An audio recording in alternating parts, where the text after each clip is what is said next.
Let's hope so, Jason. John. It's not reliable. I don't even know if it's. I don't know what's going on. It could be Firefox. I should try a different time for live feed.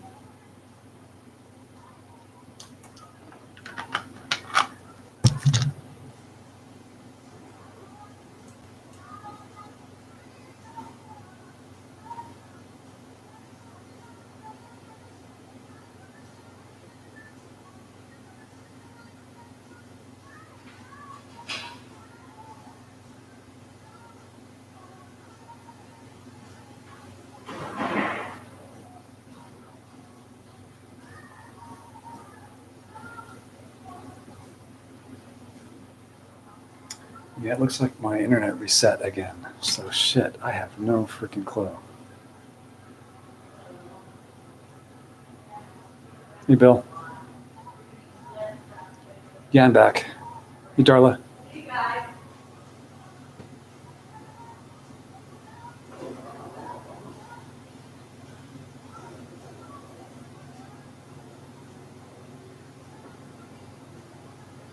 Yeah, so to give you an idea of what I just did, when I saw that froze up, I could still see the live chat. It's still working, but um,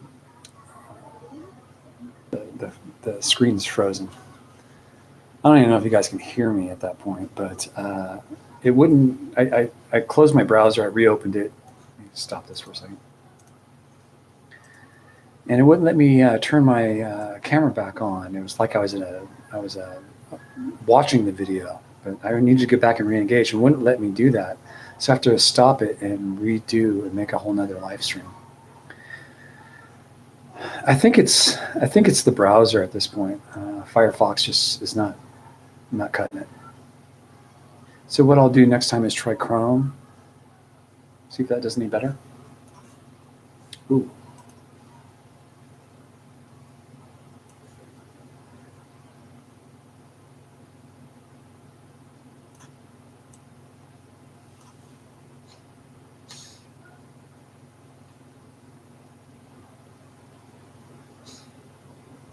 Yeah, it was like my browser froze up, but then I see on my cell phone my internet was reset. So something happened,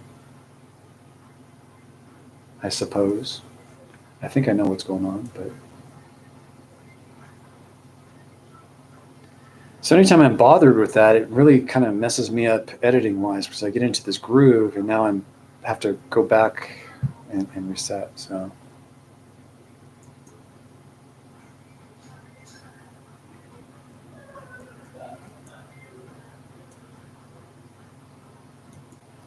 there we go.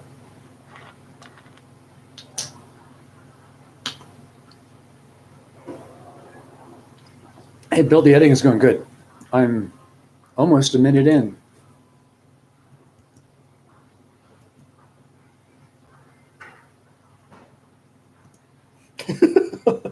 The driving bit.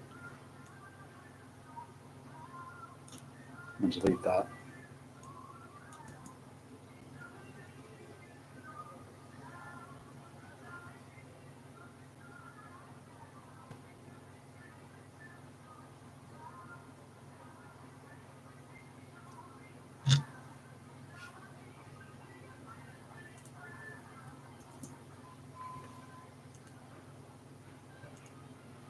So I'm right now looking at the hot spring itself, the location that we were at.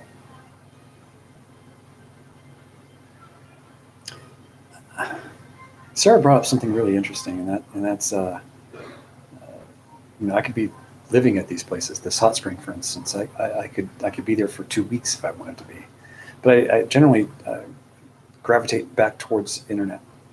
And you guys know I don't have cell service anymore to save money, but I'm thinking about turning that back on, which means more money going into a direction that doesn't make me any money. But I'll at least be able to upload videos. So that's kind of high on my list now. I turned the service off, but I think I want to turn it back on. But man, it costs a lot of money to have cell service.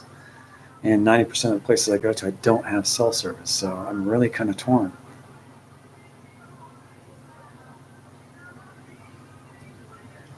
Yeah, you, Bill, you can. Hey, Rex, how you doing? Thanks for joining. Here all day, doing video edits. Kind of looking at the screen, doing my edits, but I'm reading also on the side any of my comments coming through. But yeah, welcome. Now, as far as uploading to YouTube, yeah, I can upload as many videos as I can throw at it and schedule them out into the future. However, I don't do that. I upload one or two a week. I always try to stay one or two ahead. Last week I skipped, took a day off from uploading to do that trip. But yeah, I usually have a pipeline basically of 2 to 4 videos ready to drop.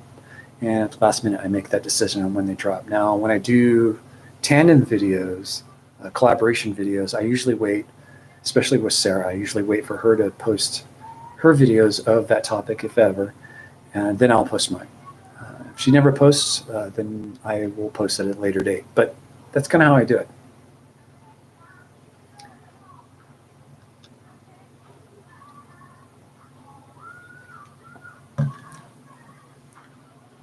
Okay.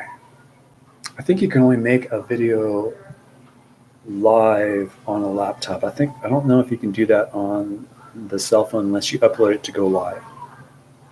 It's the only difference between the two, I think, right now that I know. Hopefully that answers your question, Bill.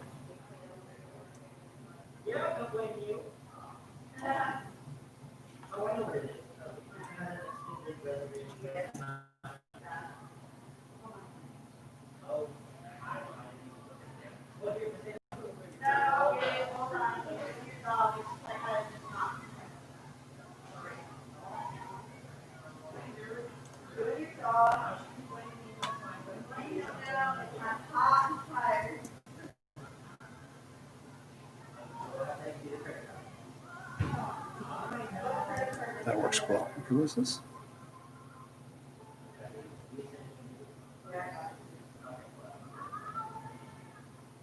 Darla, what is Jetpack for internet?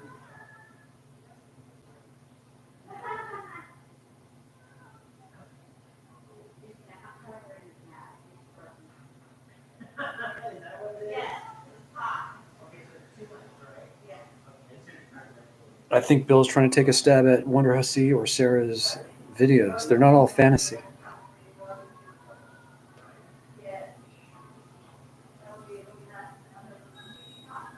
My videos tend to be more on the mechanicals eye perspective, and hers is more from an investigative perspective.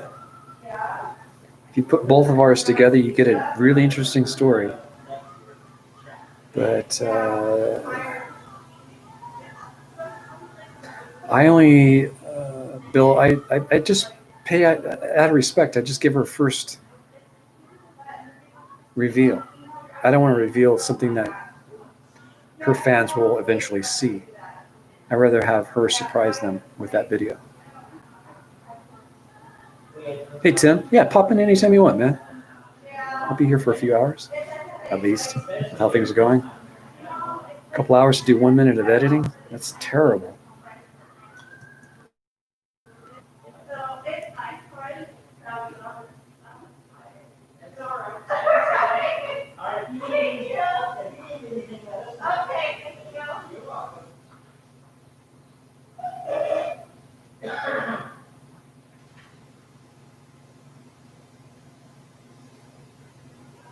Cheap RV living? Okay.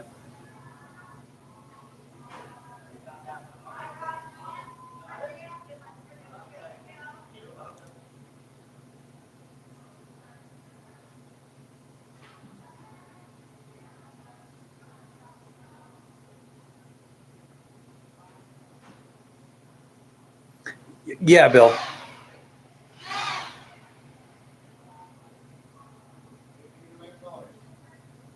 You don't have to say sorry to me, Micro. Micro Rails, you just do your own thing. I pop in and out as well. We're all doing our thing. Just check in. It's just like a little, waiting room while we're doing things.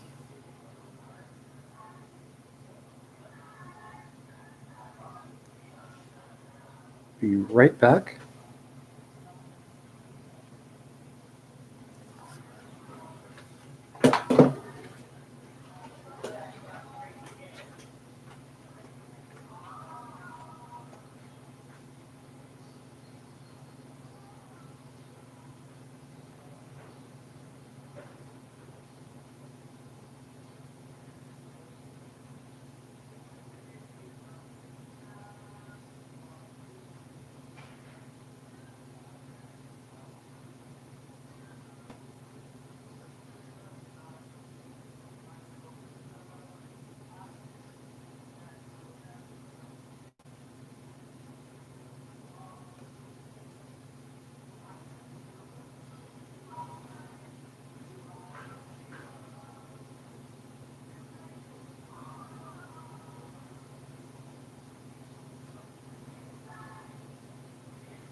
Do, do, do, do, do.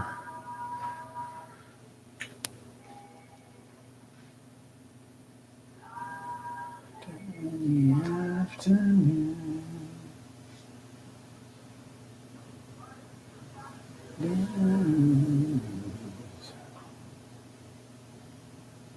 Okay.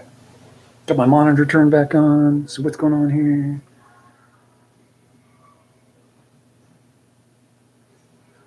Hey, Dave.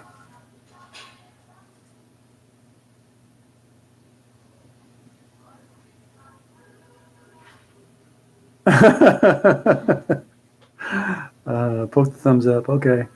I'll give in. Give the thumbs up all you want. I agree.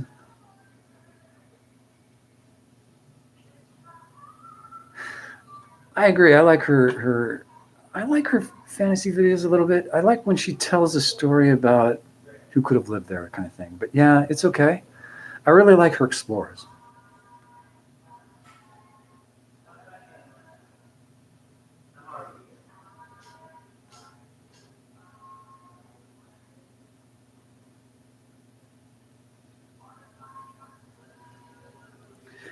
I don't know what I'm going to do, Darla.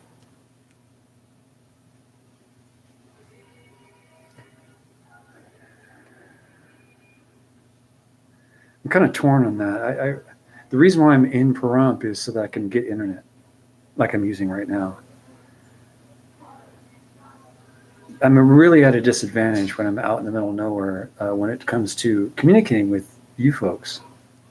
You see Sarah posting, Winter Hussey posting on her pages as she's out in the field. I don't do that because I don't have internet. I really got to think about that.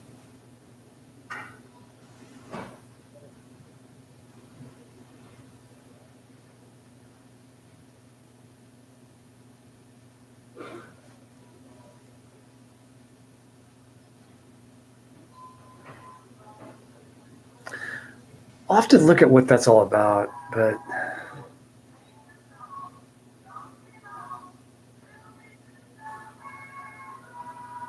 it's one of those functions that I turned off that I probably shouldn't have. I'm really torn on this. I don't like being married permanently to the internet. Having this cut off when I go to the middle of nowhere is kind of nice to be really cut off. When I leave Pahrump, I'm cut off. Unless I run into a restaurant or a fast food place that has internet, free internet.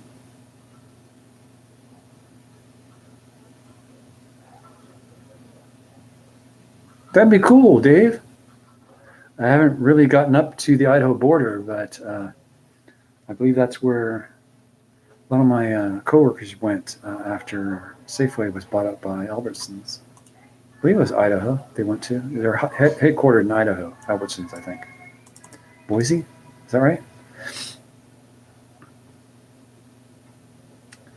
Okay, where's my earphones?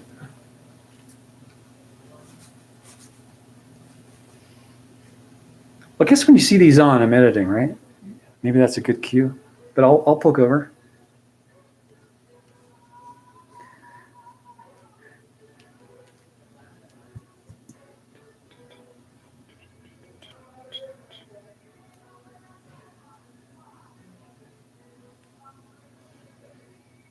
Hey, Darla, regarding cheap RV living. Yeah, Bob, I think his name is Bob Wells. Is that right, Bob? I met him in Pahrump at the Walmart here. He was doing some shopping, and I introduced myself. But I gained a lot of insight before my trip by watching Cheap RV Living, and learned a lot of things from that channel, like how to use the bathroom in the desert. I actually watched that video. Different ways to manage your crap in the desert. Estvan Roots.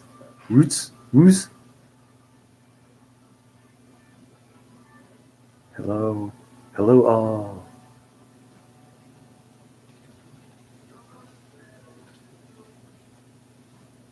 Okay, where was I? Here we are.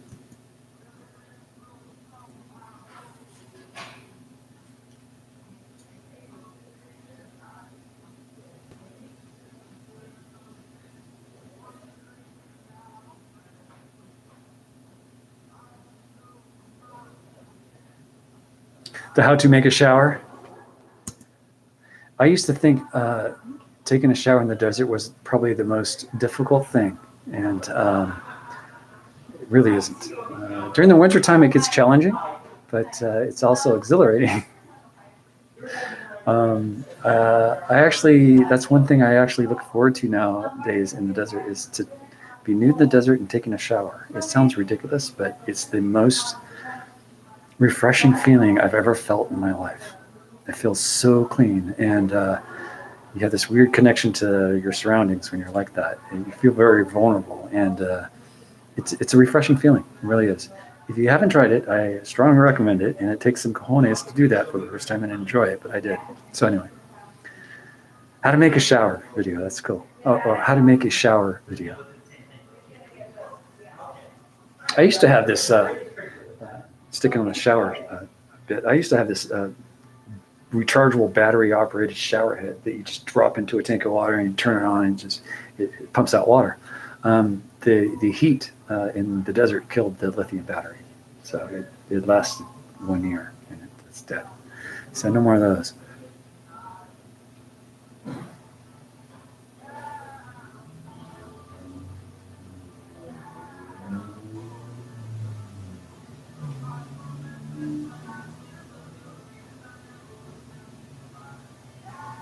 I'm going to be here for another couple hours in this live stream. When Estvan, see here, Larry, when will you be able to put out your last adventure with Sarah Jane? Well, I haven't said when I'm going to stop recording with her, collaborating with her, but if you're talking about our last adventure with her, when I'm going to put that one out, put out your last adventure with Sarah. My last one being this last trip. We had a couple of different adventures, but they'll be coming out. Well, I'm working on the video now of the vlog portion of it. So next week or two. And there'll be more after that too. Don't want to set anyone's hopes about when any particular video is coming out, because sometimes I don't even know. Sometimes at the last minute I decide not to put out a video for whatever reason and throw another one in. So next week or two ish.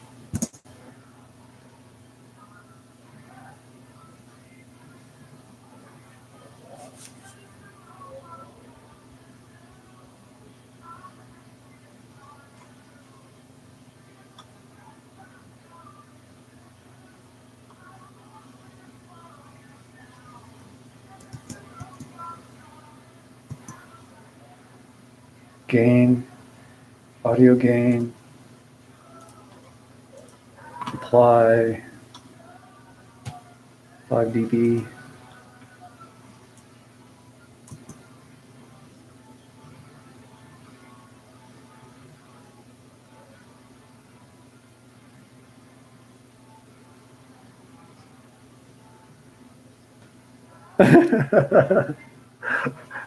Darla, that's funny. Darla, where are you from again? Where are you about? I think you're in the U.S., right?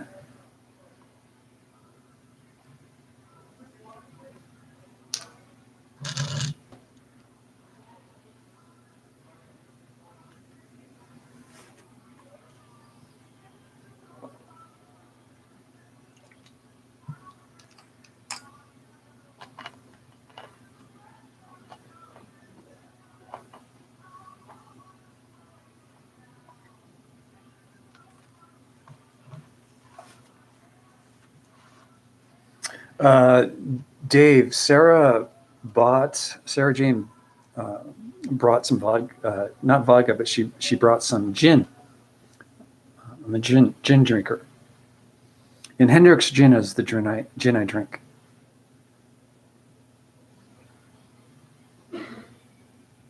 Washington State. I think you told me that. Thank you. Why am I still wearing my mask?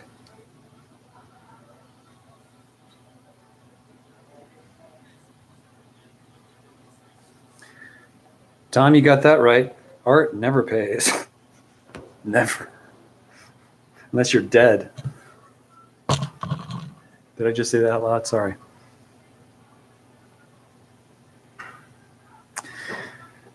Tim, I've invited Sarah Jane Woodall to live stream with me, and we're trying to work that out. I think it's going to be a little later, but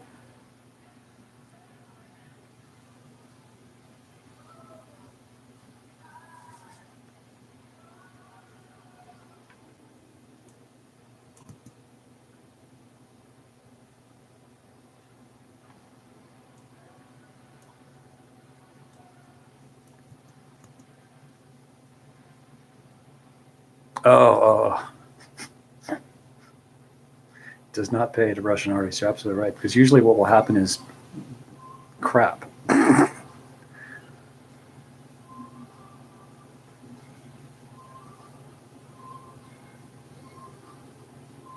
Susie to anyone. Good afternoon, beautiful eminence front plus chatters, butterflies and hearts. Where's Susie from? Nope, that's not.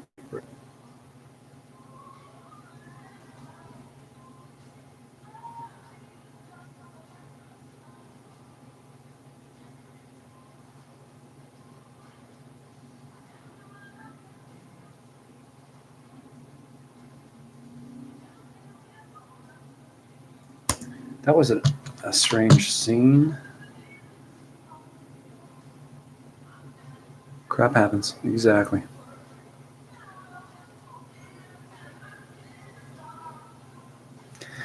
Let's make a bet that Istvan is going to come over here and say hello.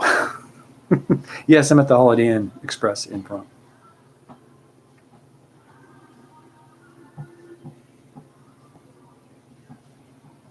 Philly, dang.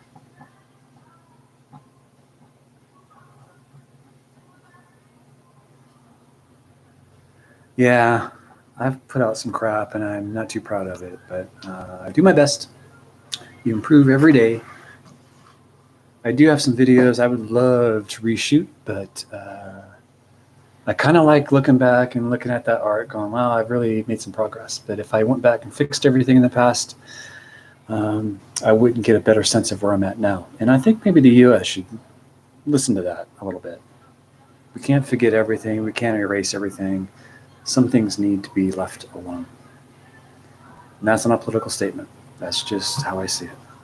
We need to learn from our past and never forget our past.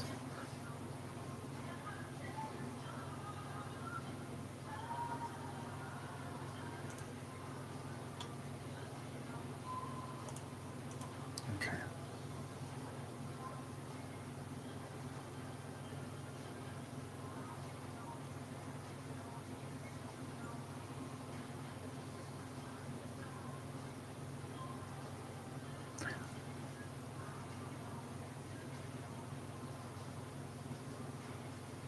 Oh my, but you're sending something where I'm at. That's funny. Yeah, I'm at the Pahrump I'm at the Holiday Inn in Pahrump. I don't mind people coming here. That's why I do this in a public place, so that if someone has the gumption to come over and say hi, they can do that. And one person who did that was Fat Thor, believe it or not, and we became good friends. He's a really good guy.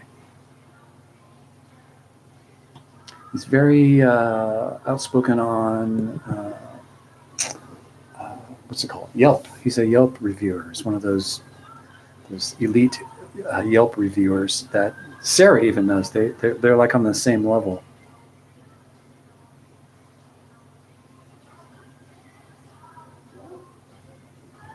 I agree, Dave. They're doomed to repeat it. That's why we shouldn't take any of these things down to show where we were and how far we've come. Once you start erasing that, it's time for a repeat, and I don't want a repeat of the history. We should learn from that. I don't care what side of the road you're on. We can't destroy everything in the past. It's ridiculous. Thor's always busy doing something. I see him pop up here and there, but he tunes in. He gets these alerts. Him and I are supposed to be going out to Longstreet here soon. I have some filming to do of Jack Longstreet, one of the early pioneers of this area.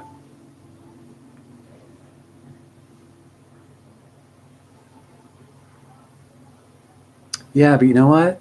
That good, bad, and the ugly, no matter what it is, it will never change. It is what it is, and it's best to leave it so we can learn from it. Don't go there kind of thing, you know? A map to where not to go. That's the best way I can explain it. But getting rid of it all is just setting us up for repeat, and I don't want that. We've done good. We should springboard into the future off of that. Look, I wouldn't have been as successful as I was in what I did in production management if I did not learn and remember all the mistakes I had in the past. And it makes you more valuable to an employer when you have good experience under your belt. It counts. You don't see people erasing things off their resume that are good or bad. It's just part of their resume. It's like their life experience. I don't know, man. I'm torn.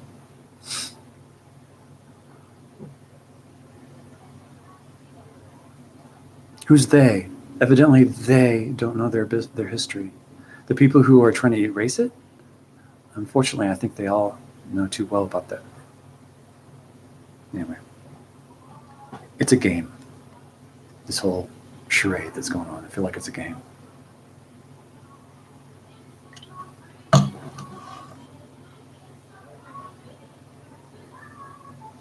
Yeah, well, it's not everything. We got to draw a line. Something we need leadership. We need a leader that we need someone in charge.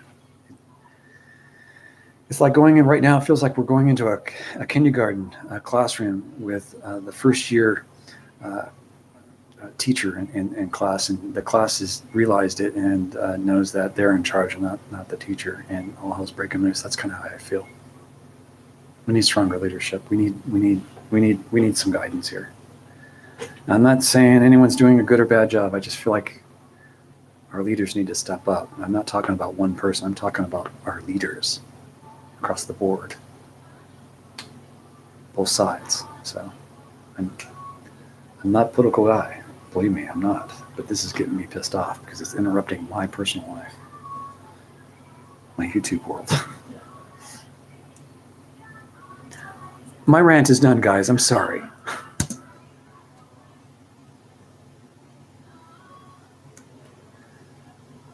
I do not miss using my cell phone. It's a mess, I'm telling you. Okay, so that needs to be trimmed here.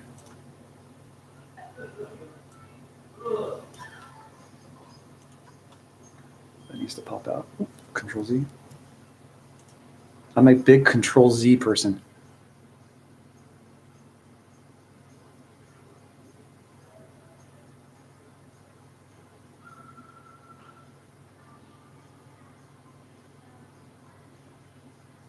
You're absolutely, Tom. You're right, Tom. We need our leaders to step it up.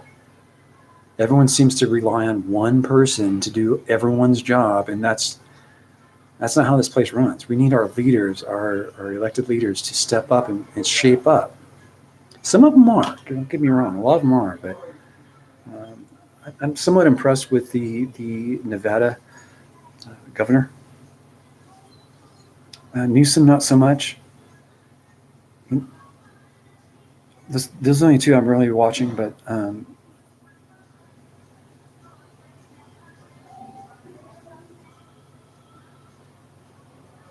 so I can talk to Sarah. We talk all the time.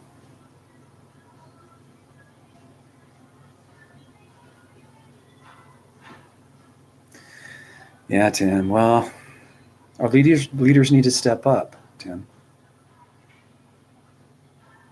When problems happen, we look to the people who show up at the emergency first. Why isn't anyone showing up to the emergency? And when it comes past the time to ask why and ask who did what and when, all the people who are in office right now will be responsible, Democrats and Republicans.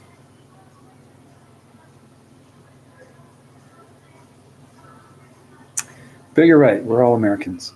Democrats and Republicans, as well as everyone in between, make up America.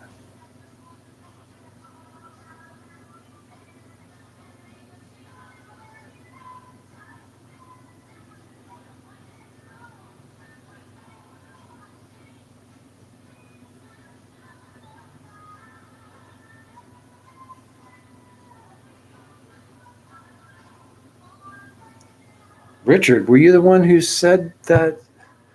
Oh my gosh, Richard, your stuff was sold off? Why? They didn't even notify you that? That sucks, man.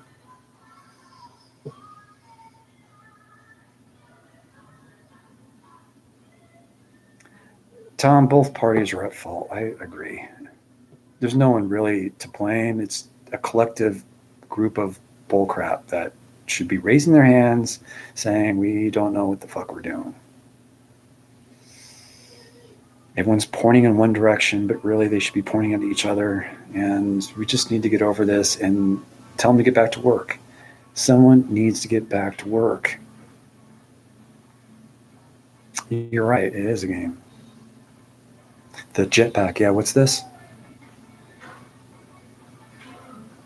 70 a month? I pay nothing a month for the past 2.5 years. 1.5 years. Justin Phillips, thank you, sir. I like making the videos. That's what I'm doing right now. I have my editing program open. I'm actually editing videos. I'm doing this live chat. Thank you for your compliment. I appreciate that. It does help on rainy days when I'm down in the dumps trying to figure out where my next location is going to be, or why my video didn't record all the audio, or why the audio recorded but no video. It really comforts me to know people have said these things. So thank you, Justin. It really helps. Do you have Justin? Do you have a YouTube channel? Did you record Yosemite?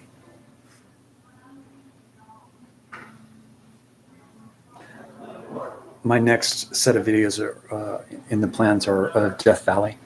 A lot of the places in Death Valley. Not just tourist places, but hard to get places as well, but including the easy to get to tourist places. There are things there that some people don't even realize are there. Oh, shit, you're going to places like Yosemite. I thought you might. That's a picturesque place. It's a good landscape photography place, which I'm sure you would know because, well, didn't, what's his name? Ansel Adams? He did a lot of photography in there.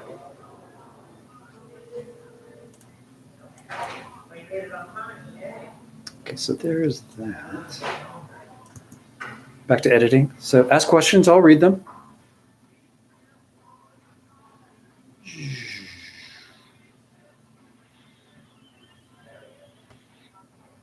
Ding. Fade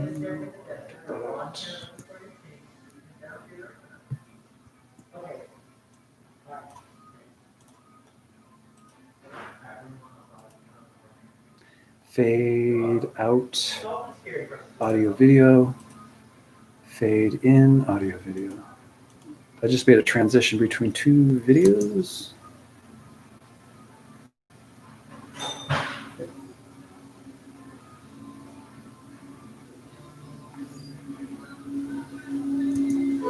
Justin.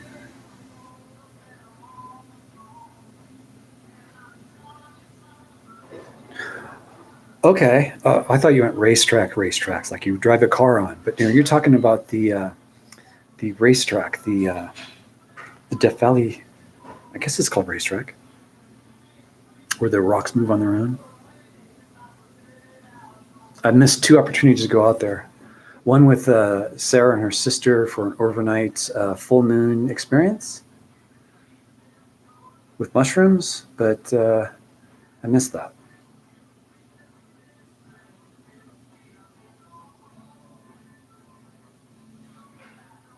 Oh, great, Dave. Well, I got more coming in the next couple of weeks.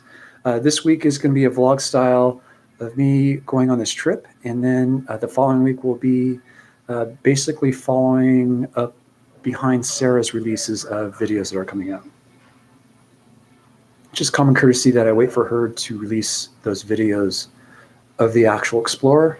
My vlog style is going to those places, but in the vlog, you don't actually get to see much of the places we actually explore. If that makes any sense, I think it'll make more sense when you watch it on Wednesday.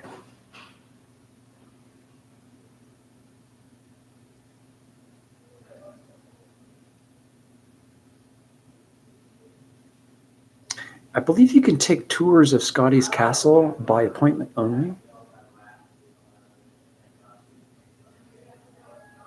And it should be open in the next couple of years. It's been closed forever. I don't think they'll ever open it.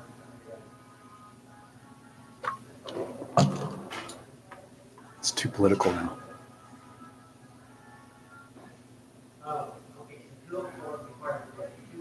It's got an alert. Control save.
Yep. Maybe we could do that real quick before they get here. Because, well, the guy said they're supposed to be coming in off the bus, but I don't know. Yeah. They all have to pay individual with their own cars. I'm cranking through this video now, guys. I'm already on 2 minutes and 40 seconds.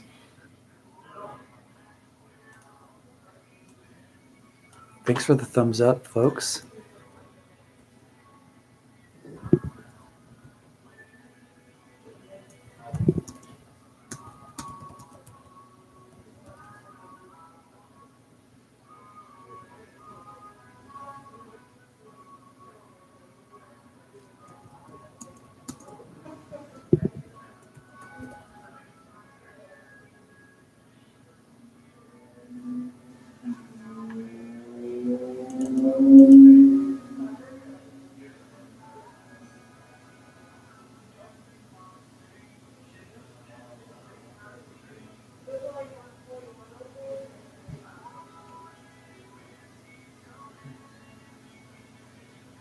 That doesn't seem to come out right.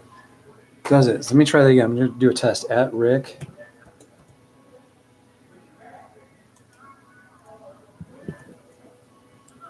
I actually have to click on it, don't I? No, it looks the same. Bizarro.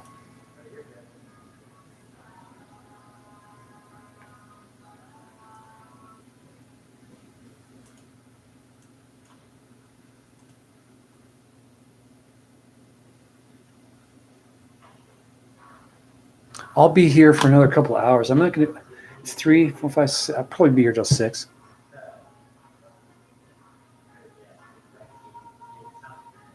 Nah. No one beat anyone. I really appreciate anyone helping out like that. Thank you, everyone, for the thumbs up. I do appreciate those. But today's joke, by the way, was how little thumbs up I get. The original video, 3 videos ago or live streams ago, was how low can we keep the thumbs up? But that has since gone by the wayside.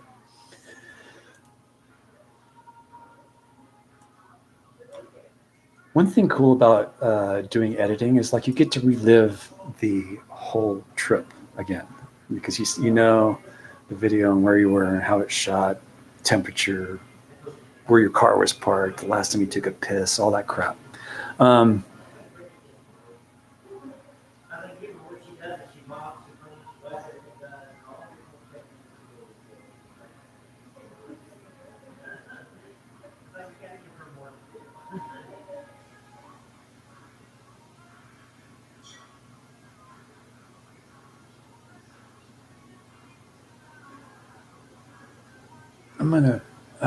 I really.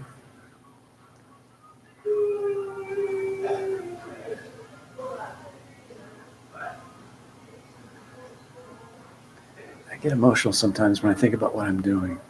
Sorry.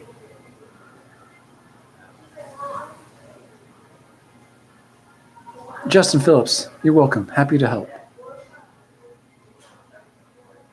What are you doing, Estvan Ruse?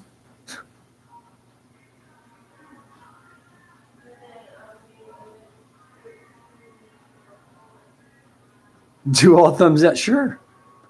I don't care. Justin, thank you. Wonder Hussey's a good friend of mine. She's taught me everything I know, and she's continually teaching me more. I can only hope that she's learning from me. Anything I can lend her is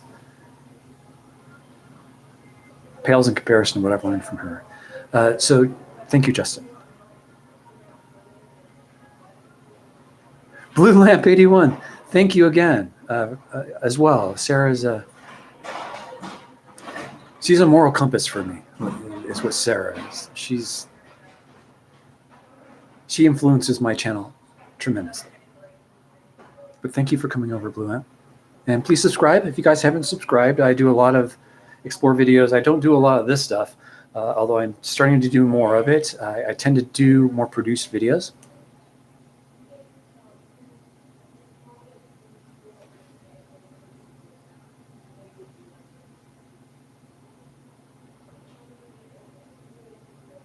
Oh my goodness, thank you, Richard.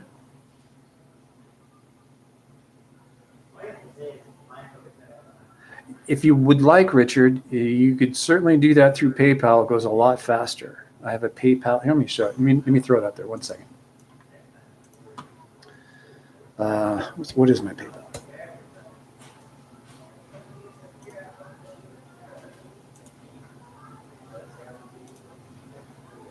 I am not a robot.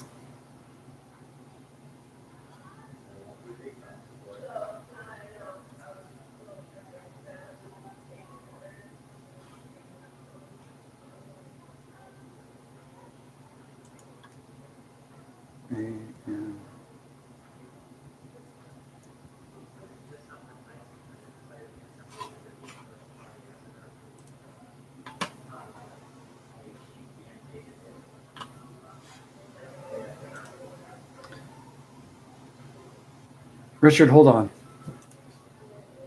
Why is this so slow? Okay, here's another way to do it. I'm going to close that and go over to my channel.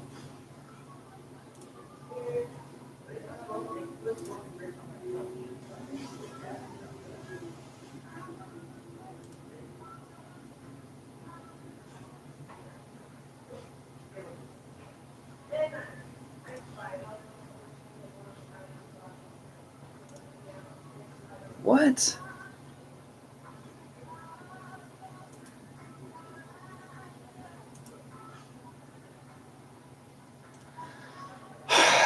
Why does things have to be so difficult?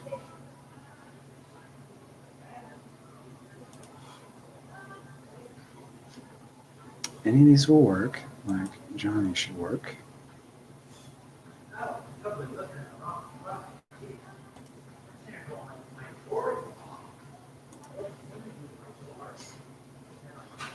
Do, do, do, do.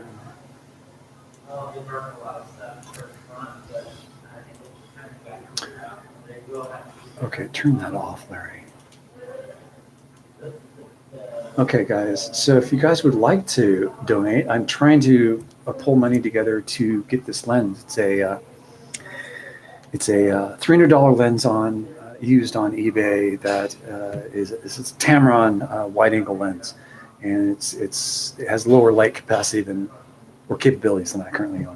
But this is my PayPal. If you'd like to donate money to that cause, that has started up again, and I'm almost there, but the previous funds went back into my car because my airbags went out, but I was almost there. Anyway, Jeep Man, Nevada. You're always looking for her around town. Which town? Nevada, Las Vegas? I don't know. What are you ordering, man? Get you to it. Thumbs down. Thanks for coming, guys. Let's see here.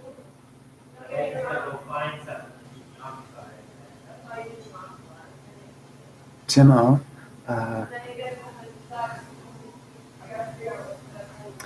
Well, thanks, Tim. Both Sarah and I, we really enjoy doing what we're doing. We don't like pulling in politics to our videos or any of the outside influences, although COVID-19 does, pop in. But her and I are pretty far apart on our explorers, so we're not really in jeopardy of infecting each other, but you know how it goes. Thank you, Tim, for your compliments. Thank you. We always stay safe. I don't know what you're working on, but I'd like to know what you're doing.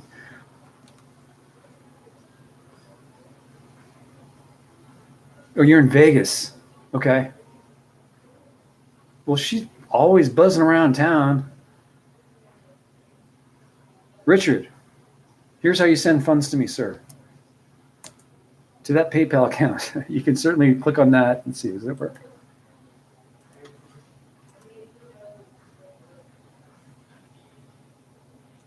Yeah, that's my EFX5 account for Larry Word.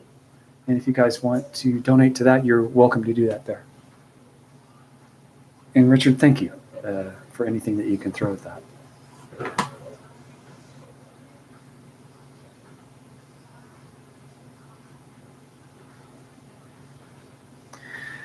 She's very well read, Jeep Man, and she knows how to tell a really compelling story. And she likes facts, so she doesn't like to push around false stuff. So she's very trustworthy. I really like listening to her. She's a great storyteller too. I'm telling you. I wish I was as good as her. That's why I'm more mechanical, I guess. Look at me. I got the chat on full screen right now. I should be editing.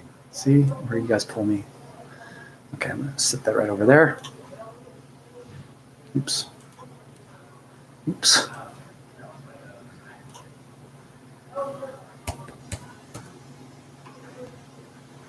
What happened to my monitor? There we go.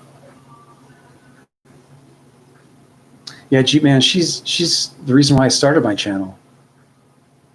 She was the true inspiration for me to get my ass in gear and start doing what I wanted to do, which is explore unknown and scary ass places. So that's what I did. I hope I did the right thing. It feels like it because I get kind of emotional thinking about what I used to do compared to what I'm doing now.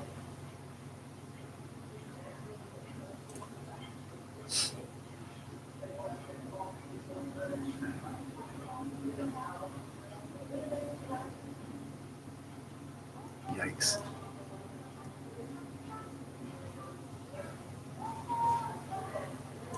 Do do do do do.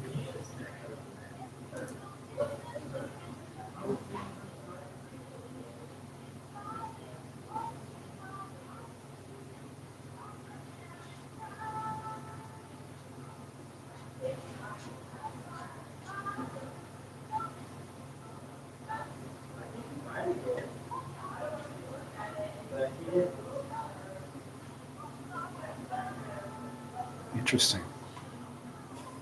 Very interesting. What's wrong, Larry? Talk to us.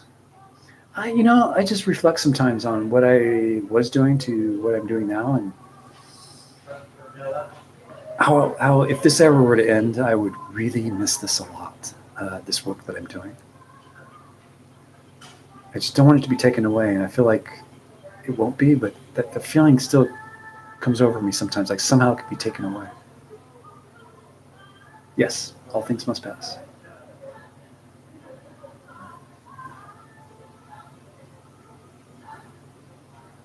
Next one's coming, Stephanie. This is a vlog saw I'm putting together today for Wednesday's release. And the following week will be the gaps in which I stop vlogging and go do my high quality video work. And then I start back up on the vlog after I'm done with that. So you'll see breaks in the video, the vlog, where I actually go do the hard work. And then I start my vlog again. I keep going. That's kind of how it's built to help bring you back to watch the actual produced videos.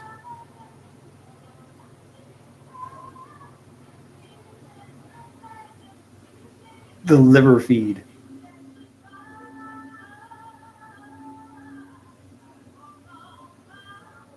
Dave, nice having you. Come back again. Timo, you do the same, sir. I'll see you next time. No, I got it. I know what you meant. I meant live. I got that. Hang in there, Tim.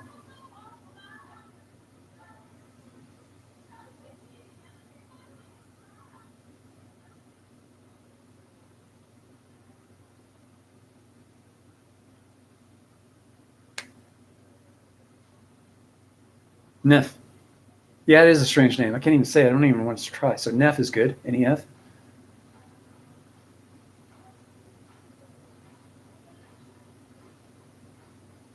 Okay, Tom. Check back in a little bit. Hang in there, Tim. Okay, where was I in this edit?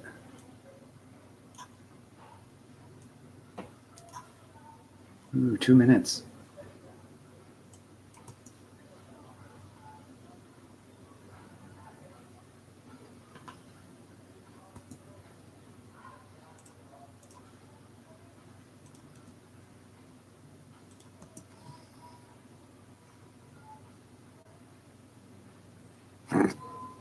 It's very hot, indeed.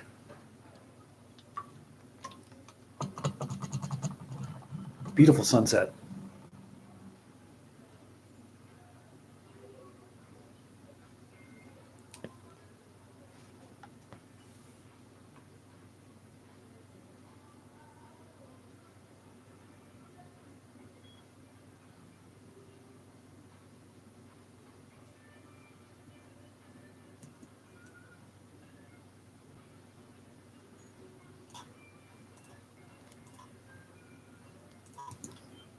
This vlog style stuff is really easy to edit.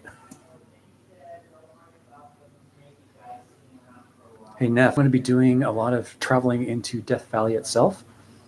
It's really hot right now, and a lot of people don't go to Death Valley right now because of the heat.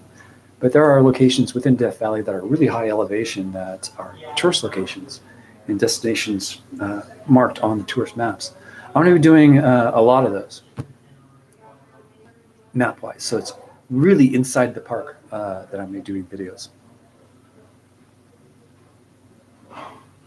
So yeah, Stephanie, Wednesday will be a vlog style that I'm editing right now. And it will be basically me interacting with a vlog style event, me just traveling through and just doing those snippets here and there.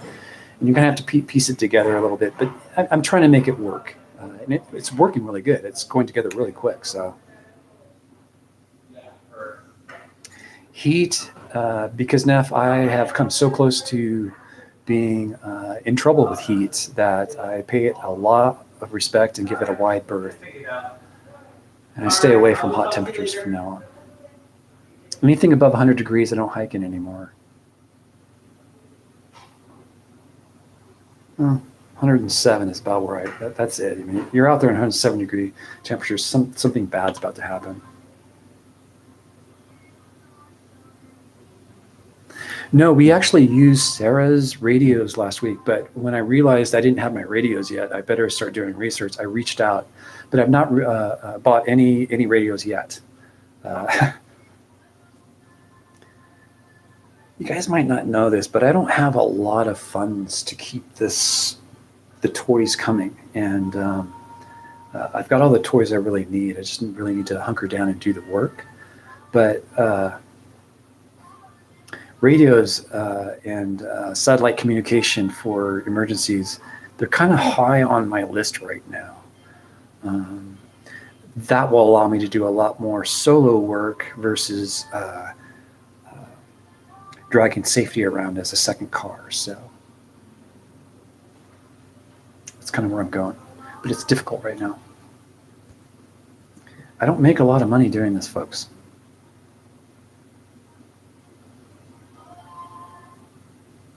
I gave up a lot to do this job. And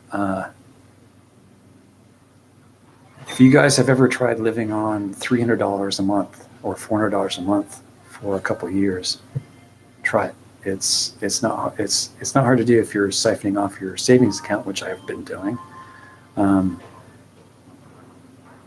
spent a lot of money on this trip, and it's like paying your employer to work at a place. It's really weird, and only recently, in the last few months, have I really started seeing how it can work for me. So right now, all this work that I put into YouTube, I'm making about $400 a month. And that's a big variable, a swing of about $100. So it's between $300 to $400 a month I'm making. Not much. It's tough to make ends meet. And when you're talking about radios or a lens or,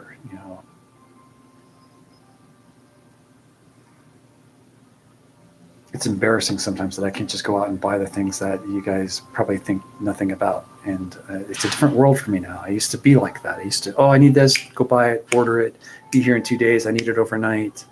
I used to be that kind of person. I'm very different now. I see life through a completely different lens. And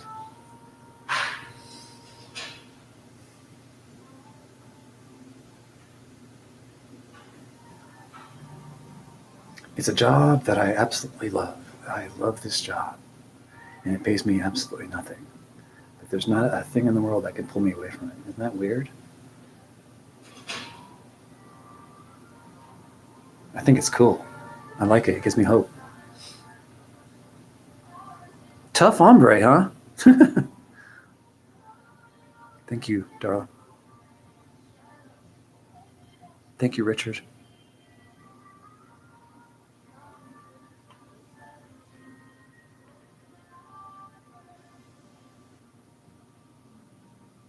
Behind the scenes videos. Okay. And Neff, Sarah and I have been talking about that. We actually talked about that on our last trip, how she did a day in the life of, which is kind of behind the scenes, but I'll be doing that. I'll be actually showing how I set up for urban kind of camping, stealth camping, or if I'm out doing standard boondocking, we're out in the middle of the woods somewhere, kind of thing, where I have to, keep it tight. I'm going to be doing a couple of those. So yeah, they're in queue, and they should be going up within the next 30 days.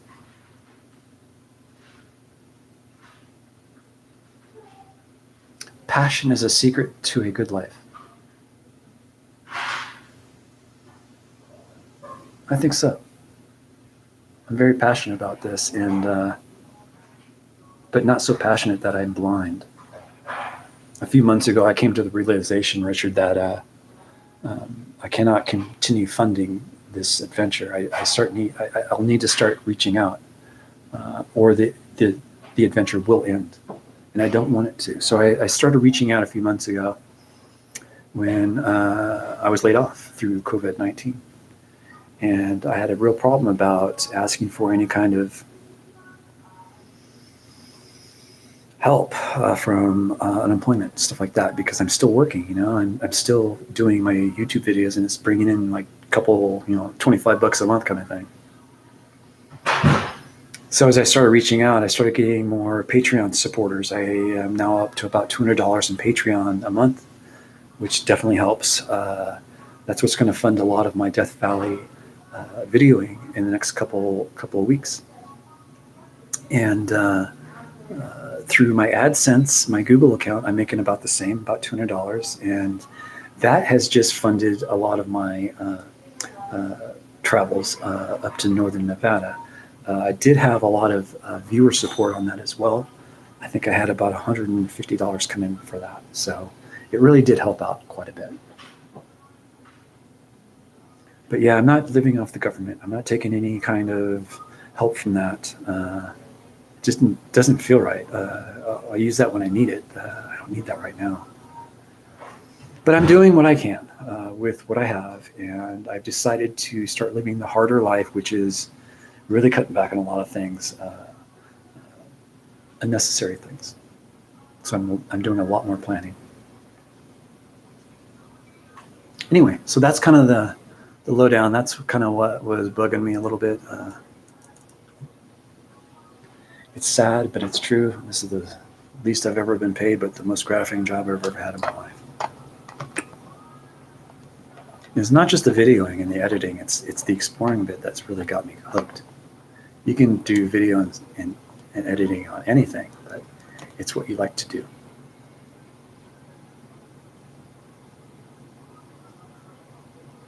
Why? I don't recall watching that movie, Do the Right Thing. I remember it when it came out. It got a lot of hype.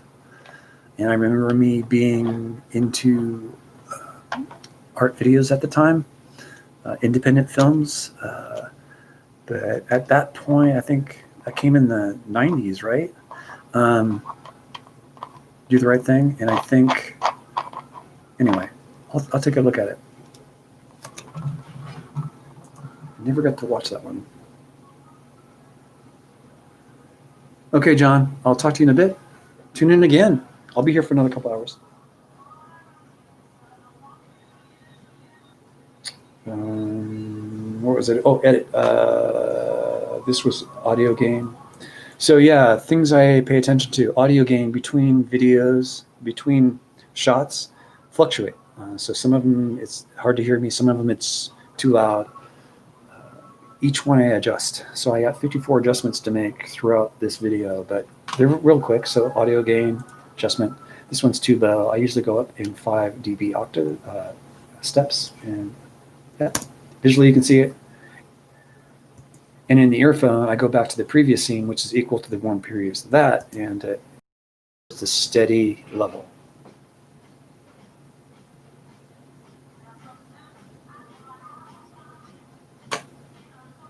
It's good.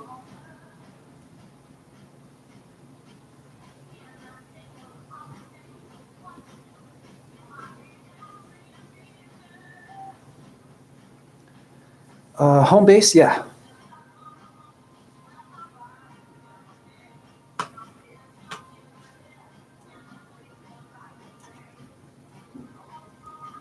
Oops.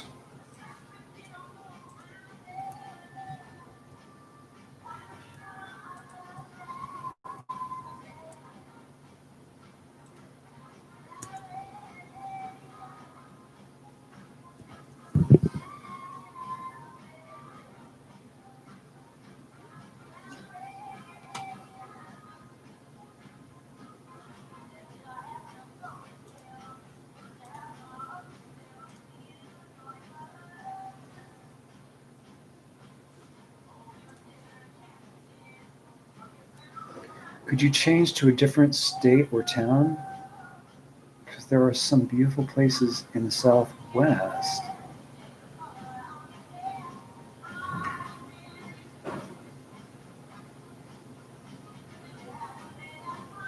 Yeah, I could. I can get up and go anywhere. That's what I did. I left the Bay Area to come down here to get closer to Death Valley. Death Valley is a place that has always kind of freaked me out over time when I was growing up. So part of this trip was to face my fears and to overcome that. And I've done that. So I guess I could move at this point, but I really like this area. And there's so much to explore that I like, which is abandoned places, mines, and mills. I know no other place other than Alaska that would fit the bill for me at this point. But you're right, there are beautiful places out in the Southwest. I intend to get out there sometime. I don't plan on being here in this one spot all the time. I do want to radius out, but right now I'm still a small channel and I have very little funds to do long explores like that. So I'm working up to it, but my channel's still very small. I'm scratching at the door of 3,000 followers, and that's not a very big channel at all. I have very little sponsorship at all. Writers Sunglasses sponsors me, but they only sponsor me with sunglasses. They don't pay me. I got a sponsorship here at the hotel, but it's not really a sponsorship where I get paid. I get to use this table and their internet, and sometimes their pool when it's not full. So that's kind of me. That's how I live right now. And as the channel grows, I will expand my territory as well. But right now, it's going to localize to California, Southern California, and Southern Nevada, or all of Nevada. That's kind of where my focus is now. But I do have to get out and about. You're absolutely right. Ouch.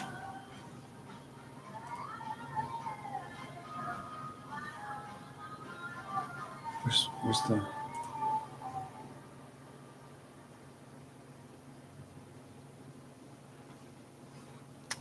And that's that. And then there's the...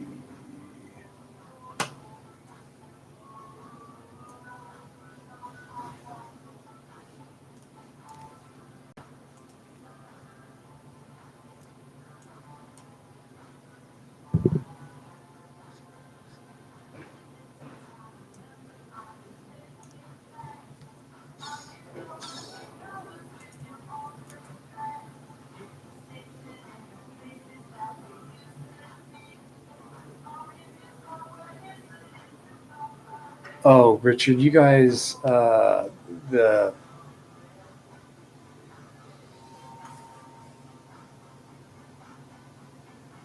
fans, you guys, the contributors to the channel, got me through some rough times, and my heart goes out to you guys. And when I'm out in the field doing these videos, I'm thinking about all that help that I got, and still get, and I'm very humbled by everything that I've received from all the fans. That goes clear down to safety mirrors, to care packages full of really incredible hiking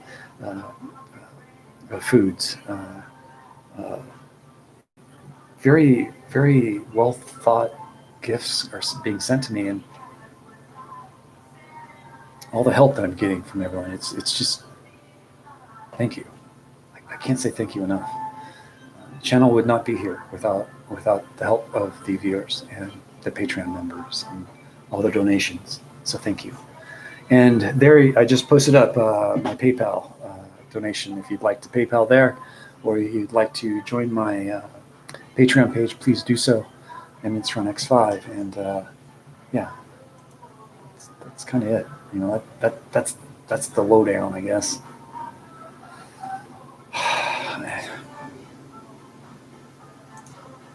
I don't know. It's weird. Sometimes it's weird out here. It gets lonely, but I do think about everyone, and it's not really that I'm lonely. It's just that, you know, it's just part of the game, I guess. I'm kind of scatterbrained right now. I'm sorry.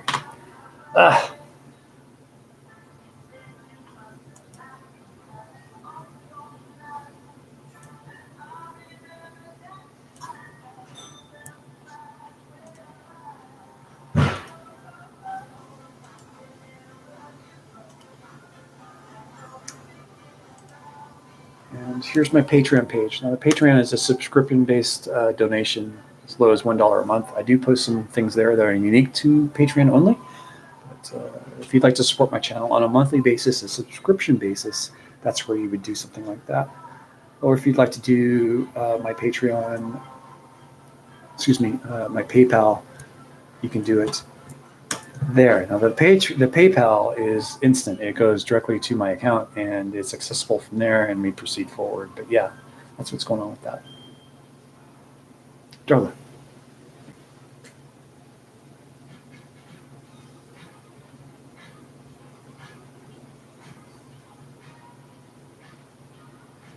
Darla, that's pretty much what happened to me. I got sick and tired of the corporate life. It's killing me slowly.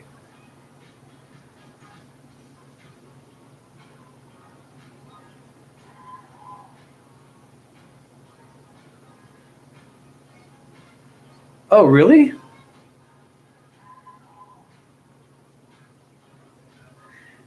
My Patreon is EFX5 and my PayPal is EFX5, yes. You can see I have the links up above there, Richard, so yeah.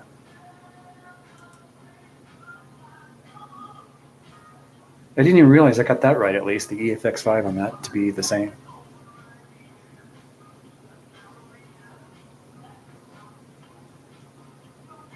But PayPal is my preferred method, but that's for instant access. But I do value hugely the monthly subscriptions. It is very important to my channel. And yeah, here's my Patreon. It's extremely important, that Patreon. You don't even know. It's high on my list.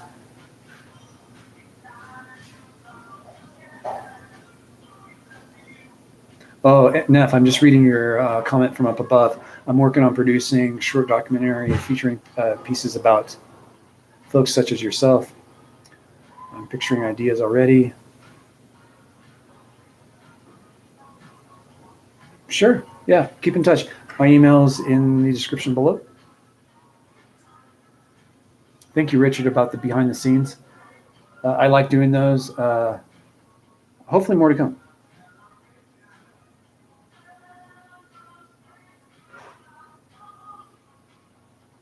Instant gratification, kind of.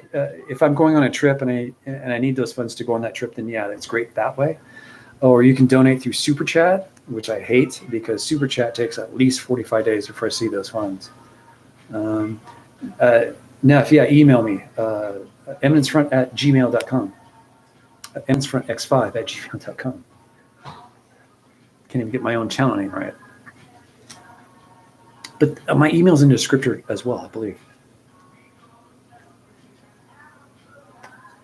Okay, so let me get back to editing real quick.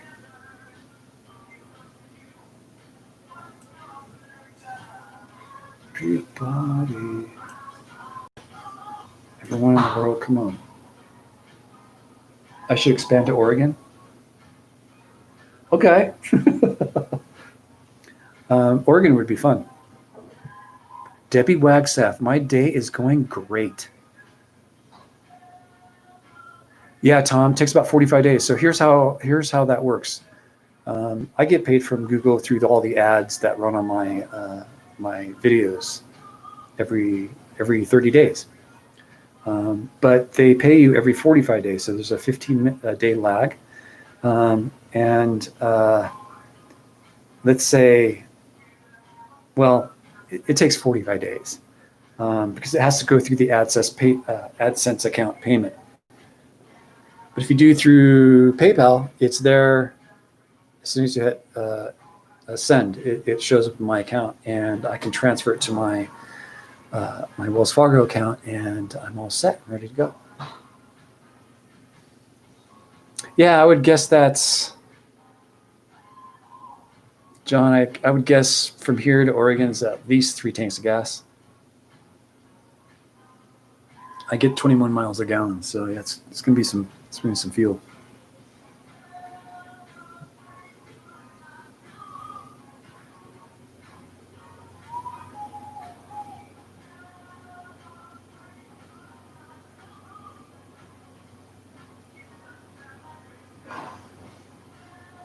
I'm a good, no great editor, Larry. You're a you're a great no you're a good, no great editor, Larry. I was at NBC and editing. Oh God, you were at editing at NBC? Holy shit. Uh, Estvan, thank you.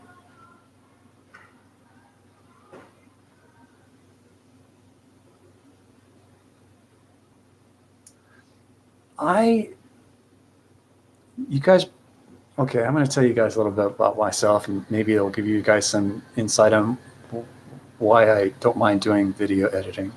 I consider it jail because, well, I'm not out in the wild, free running around with the camera in my hand. I'd rather do that. I'm more of an outdoor person, I think. Now, when it comes to editing, I don't mind doing it because I don't think anyone can edit my videos as well as I can, because I know how I want it to flow. So when I edit, I do pay attention to how it flows from one scene to the next, and I want to make that transition easier. I studied film for about 2 or 3 years, and I know the basics. I know how to make a short film, and I've never done that. But basically, all these little videos I do are like little movies to me. It takes a while to put them together. Estvan, thank you for the $25 for PayPal. Thank you, guys. So if you see my videos and you go, wow, this guy has talent, well, it's because it's learned. I learned it, and I took film class in high school. My high school had film, so I took it, and I fell in love with it. And I've been doing photography and photography since the age of 10. So I'm just hooking all this stuff up at the age of 50 now, and it's really easy for me to play with it. And wait till you see some of the footage coming out with this gimbal, man. It's amazing. So stay tuned. It's coming. And thank you, Estvan, and thank you everyone for donating to my channel. It's really, really kind of you. I'm not the type to ask for help, and you guys are awesome when I do ask for help. It's absolutely amazing. So thank you. And yeah, this money is going to go to this money you guys are sending in is going to go directly to getting one of these lenses going. Yay!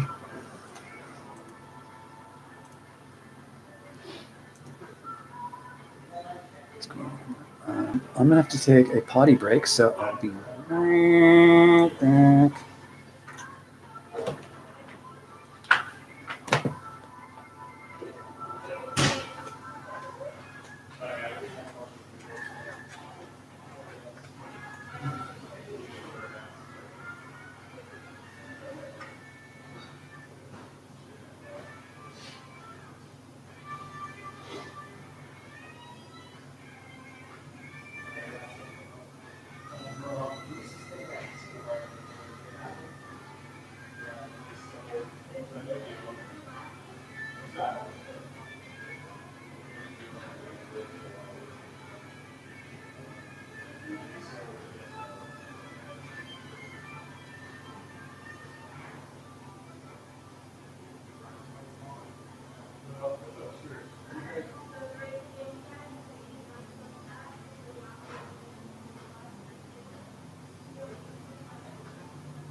Do you guys ever pick up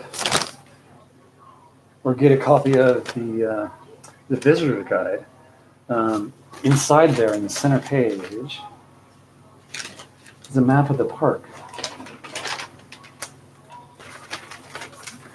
And these little spots on the map is where I'll be doing videos. So if you know what that is, that's kind of what my roadmap is going to be for the next couple of weeks. And if there's any funds left over from the lens, it'll be put into the funds to push me forward into Death Valley.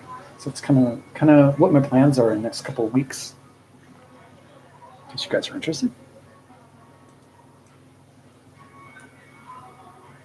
Let's see here. Let's go to streaming. Here we are. I'm back. I can see you guys again. Where are we at here?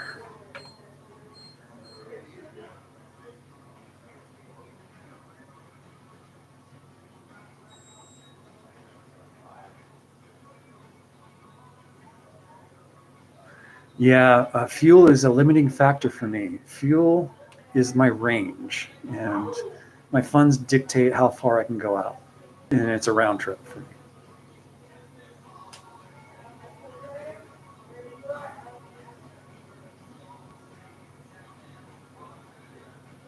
Well, thank you for the...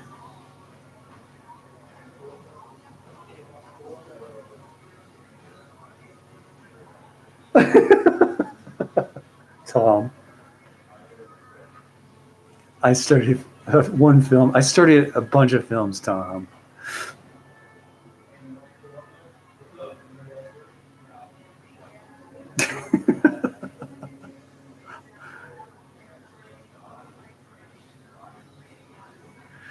Bill, it might be a YouTube problem if I were keeping this video up and monetizing it. It might be monetized, but I don't make any money on it. And when they hear it, they just unmonetize it or whatever. But I don't make money off these types of videos.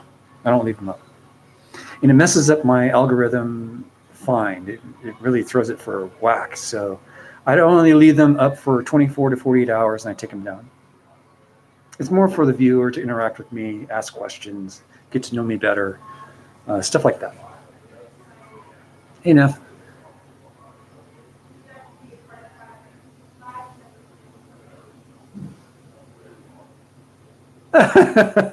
I'm happy to help you with your documentary.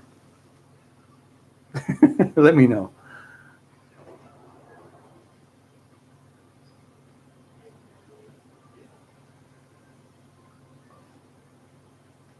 Owner of a Lonely Heart, I think is what you were hearing. I didn't hear it in Depeche Mode or Duran Duran. Believe me, I would know if Depeche Mode were on. Oh, I know, Tom. You got free latitude.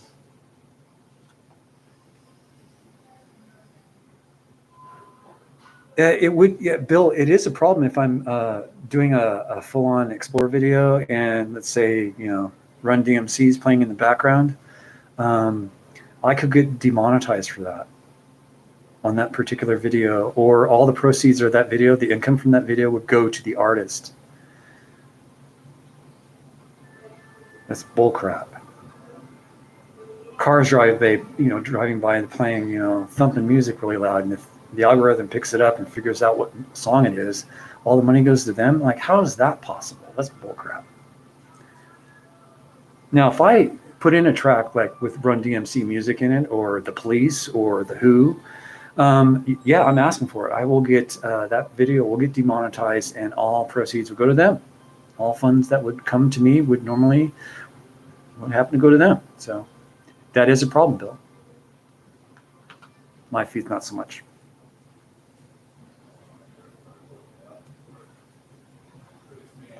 I don't mind the question, Bill.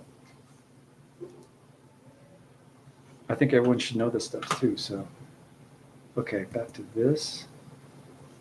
I think I was leveling off the audio. Yep.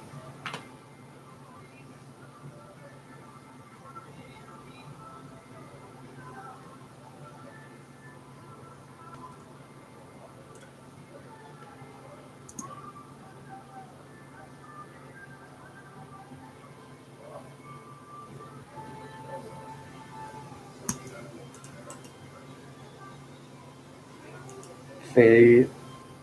No, Control Z. I need to fade out.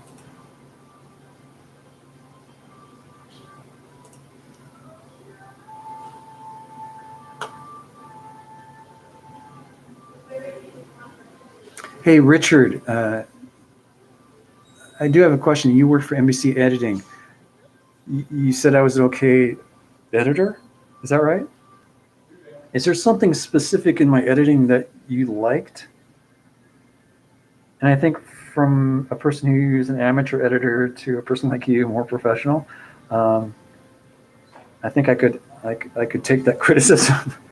I am looking for any kind of feedback that you might have, Bill. Excuse me, Richard. Okay, this is the morning scene, and I do have an audio problem here, so that's at least 10 dB. So that's whispering because Sarah's still asleep and the sun's rising. Got to fade in.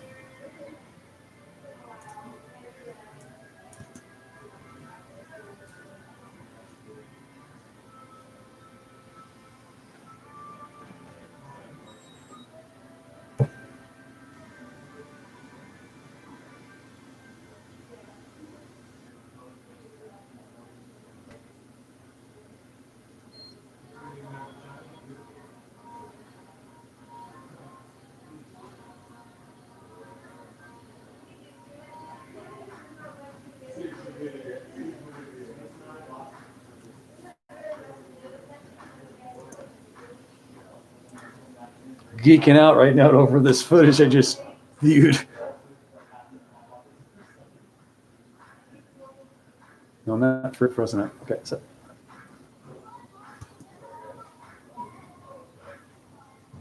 crossfade. Excuse me, cross dissolve.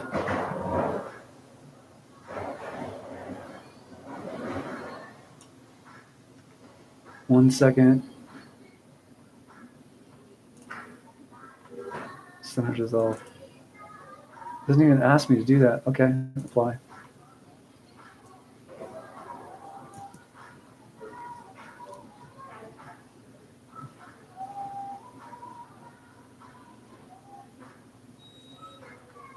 $10 dB. Audio up.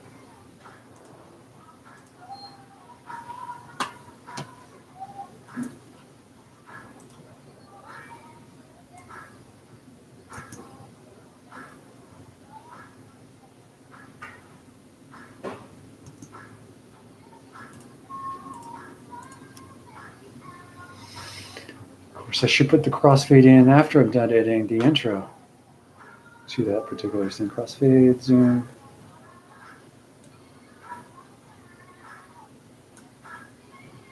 Cross.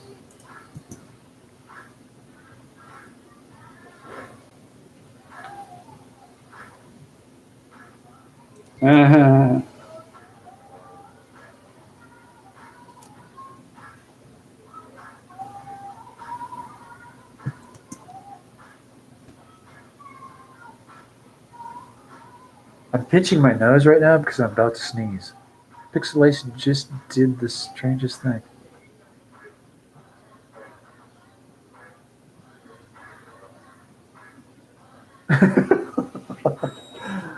Okay, great. I've frozen up.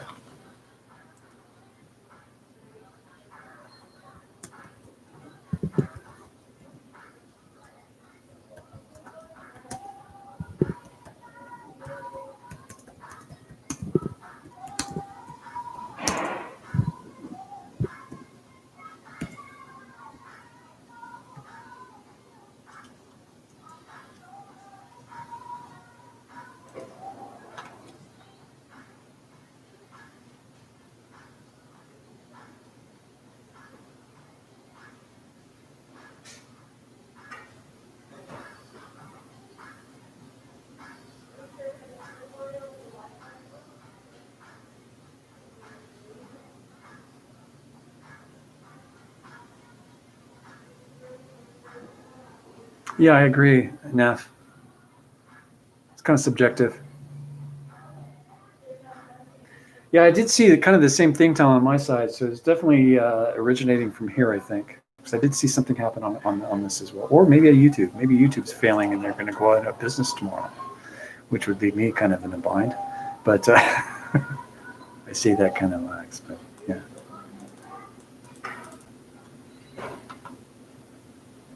And there's a lot of activity outside right now.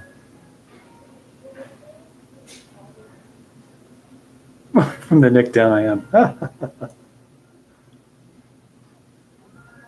I just watched this first sunrise that I captured out in the desert the following morning after Sarah and I arrived at camp. Oh man, I need a better lens.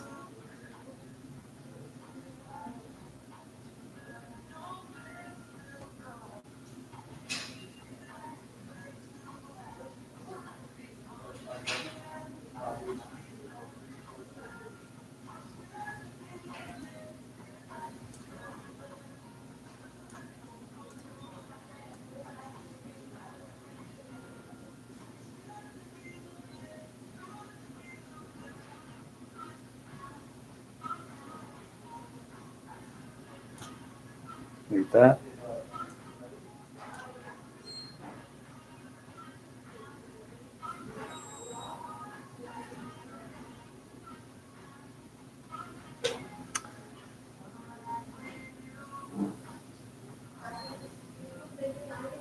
Yeah, I agree, Tom. It's glitchy at best.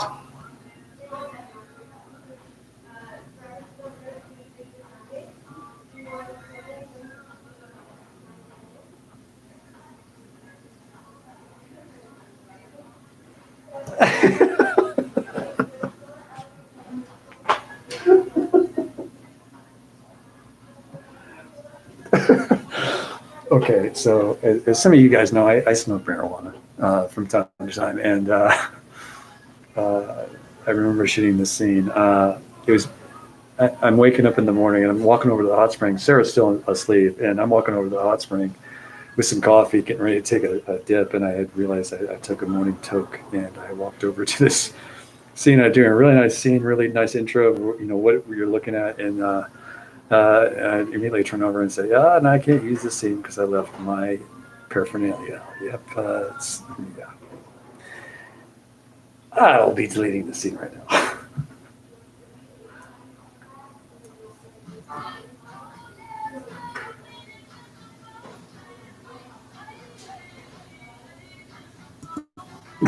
I'm gonna leave it in.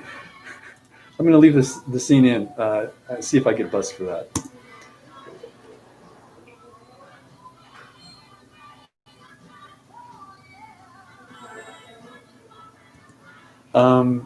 Regarding that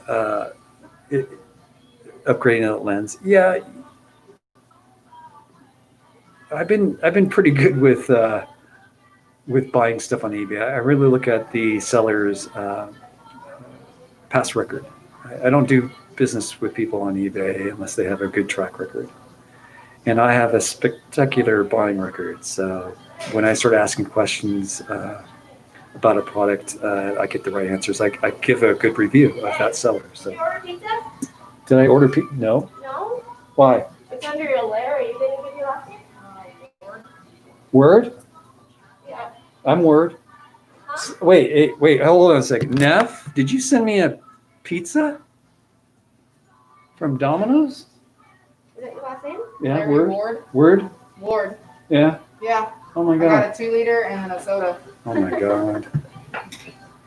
A fan sent that in. Oh. That's why I don't know. I only have $1 on me. That's all I got. Okay. There you are. You guys, this is happening. Domino's is delivering a pizza with a liter of Coke from Neff. Neff? Would you like the copy of the receipt? Oh, someone sent me something. Yeah, Larry Ward. Did it say who it's from? No, it just says Larry Ward and then it has this phone number. Okay. Oh my goodness. Oh my God. Thank you, man. You're welcome.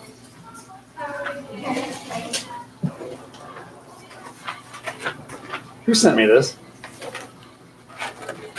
There's a full-on pizza in here from Domino's.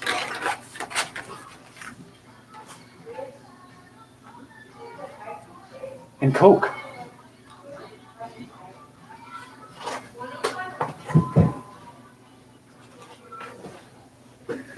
don't know. That's the first time that's happened. I'm a little blown away. Who sent this to me?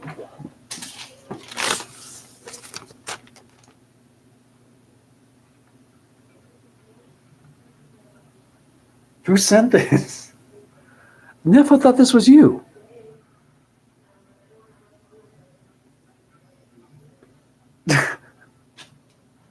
Wow, I won't go hungry tonight.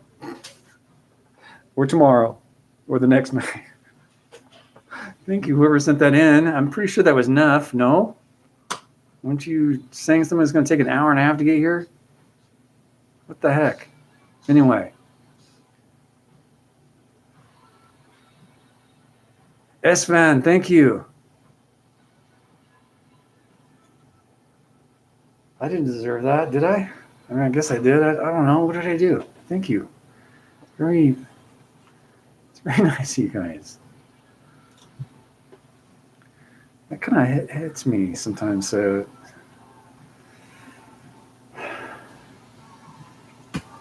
thank you. Thank you.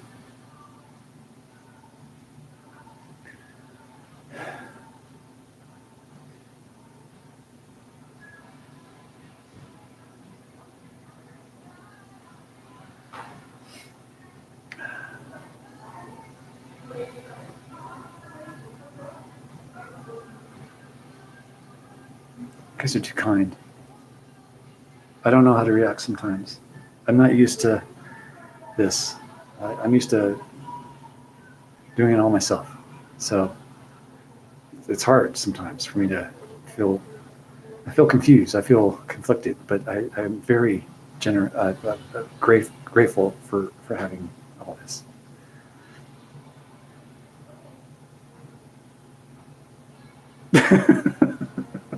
Has it been since 10:30? Oh my God. Thank you, everyone.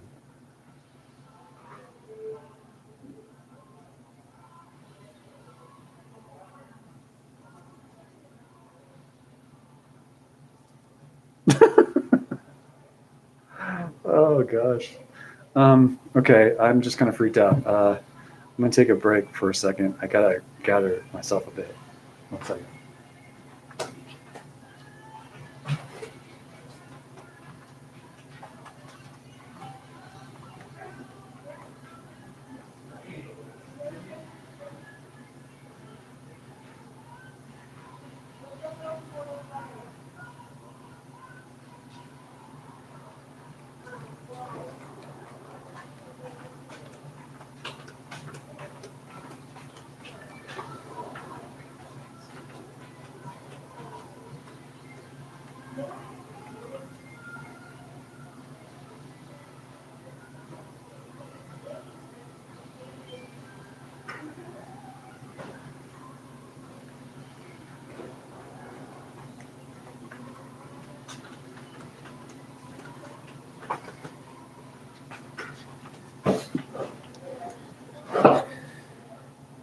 It's almost 4:20. Oh. And I got a little bit left from the trip that I just got back on. I'm limiting myself how much I consume of the 420 substance, by the way. No, thank you. Thank you.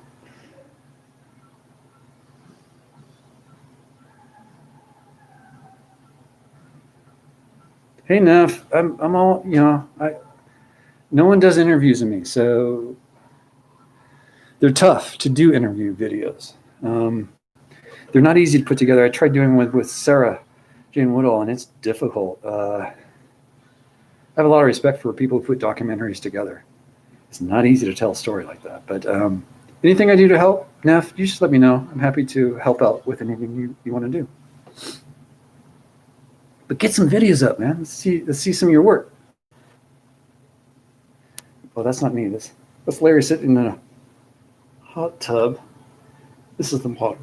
Okay.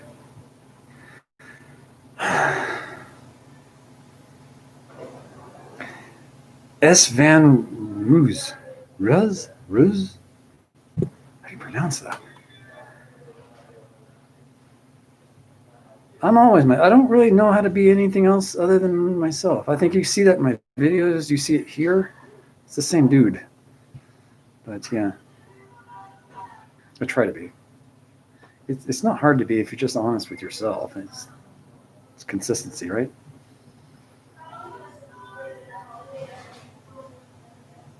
Yeah, thank you.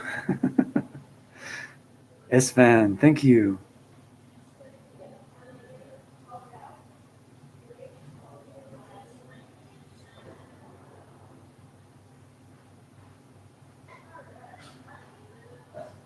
Richard, thank you. I appreciate your feedback on that. And when I watch the videos, if I see a transition that seems strange to me, I go and fix it. I don't let it just sit. So yeah, I appreciate your feedback. And if you ever want to give me feedback, Richard, I'm open to that. I don't have enough people around me other than Sarah that could give me critical critique of some of my work. And I do appreciate it because sometimes I go, you probably know this, as an editor of your own work, you don't see some of the mistakes that is blinding, obviously blinding to another person. Did I say that right? I think you know what I mean, Richard.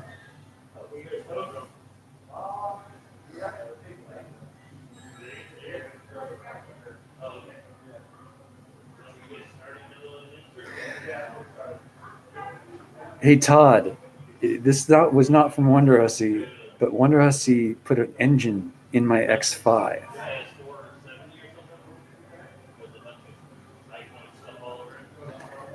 So, no, this was not Wonder Hussy. This was S-Van. He sent over a Domino's pizza, which was absolutely amazing. I'm floored by that. I'm a little emotional right now. I'm kind of shaken up by that. I don't even know what to do. I haven't even had a bite yet, so.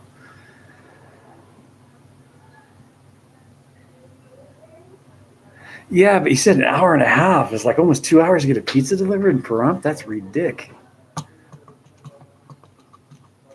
It seems strange, but yeah, it must have been him. That's what we're all assuming. I thought S-Man was coming over here or something. It'd take 2 hours to drive here from wherever he was at. It's kind of was thinking what's going to happen. Sure, I'll have a pizza. I have to go get my plate. And when I take it, here we go.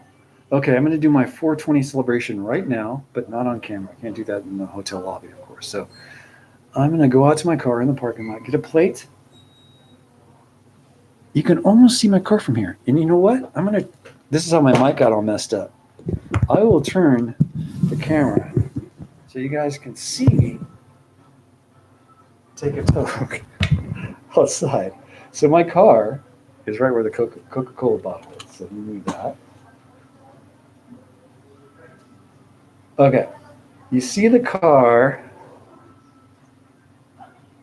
right about, a second.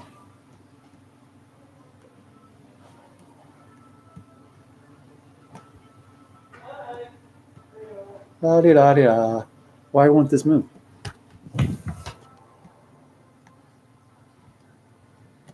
Okay.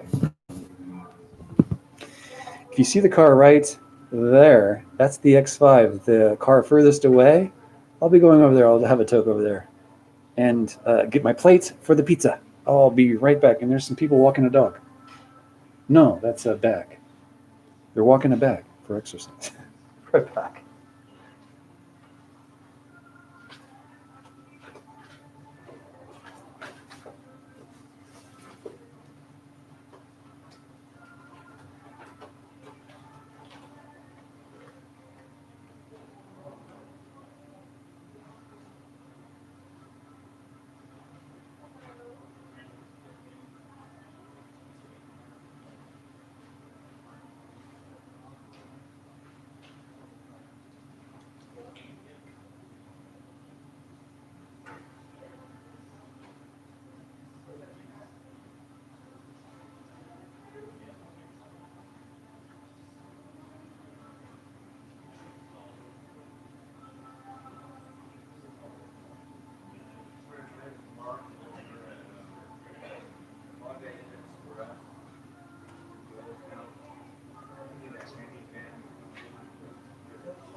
Man, it is nice in the hotel compared to outside, right? 100 degrees outside. It's very tolerable comparatively from the past few days, but it's still raging hot outside.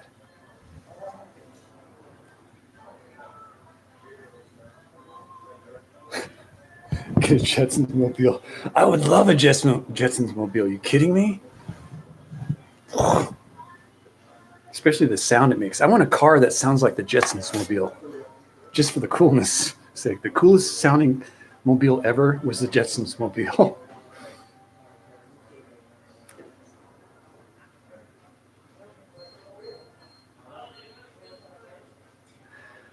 I did forget my keys. They were right here, but because of being with Sarah in total terror, I had my backup key. I used that to open the car. I rely on this thing so much. I leave my keys everywhere.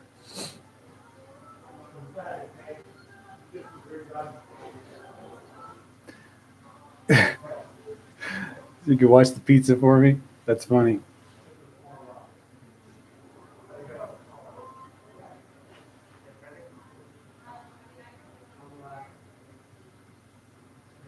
Well, it's very Darla. There's only 2 or 3 brothels here in town, of which it's not really a centerpiece of the town. Really, the centerpiece of the town is the working class people here.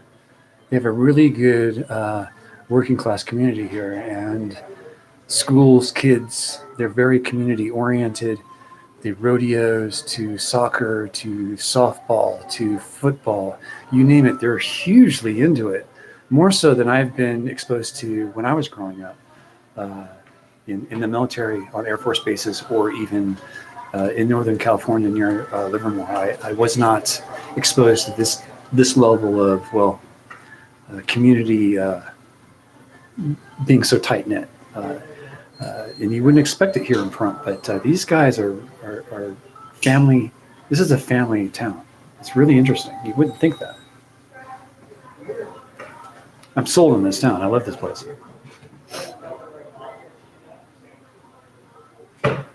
They are not all YouTube urbex people. I've not met one YouTube person here other than Sarah. The closest I've met a YouTuber outside of Sarah was the Duofines out in, when I did my interview with the Duofines from the Chicago area. They came out here and got them with Jenny. You guys remember Jenny. Hopefully she'll be on the channel here soon. Planning some hikes with her, hopefully.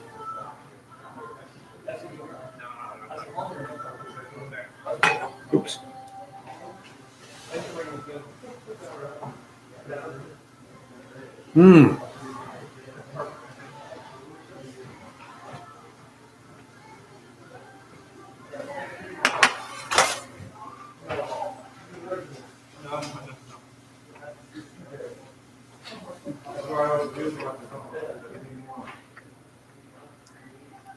Richard, I don't want the lean years to ever end. I like it nice and lean. Lean, not complex, all operating on 110%. You know, that's lean. When you start getting complex, a lot of moving parts, it becomes not fun. Jenny is an awesome person.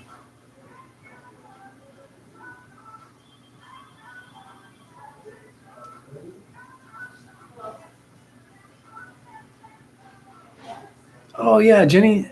I'm gonna see Jenny, I think on Wednesday. I think I'm gonna try and talk her into cutting my hair. She's the person who's been cutting my hair. If you guys haven't realized that my hair doesn't look too crazy, even though all the barber shops are closed. She cuts my hair. She cut it. Looks good. I need it cut though. She just takes clippers to it, but still, I'm scared to death to cut my own hair.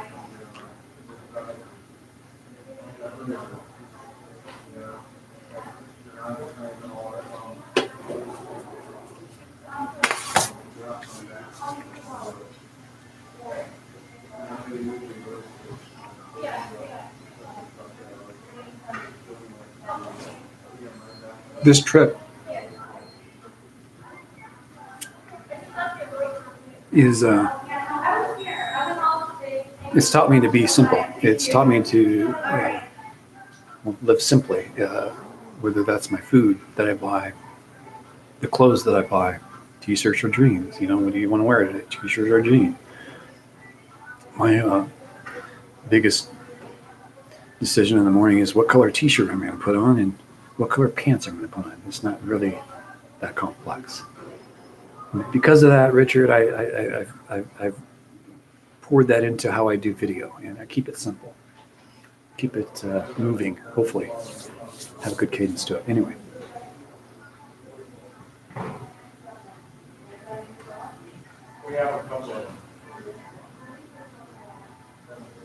well,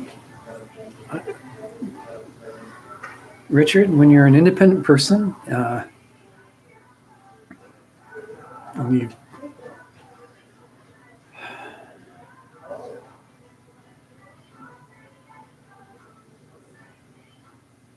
you bust your ass for every little thing you've got for a long time, and then one day you go, you know, all this crap is worth shit in the long term. It means nothing. What really means things are the people you have around you, the people you call and consider friends. Because without good friends, you don't have any value in the things around you. You can't share the things around you. You can't do any of that.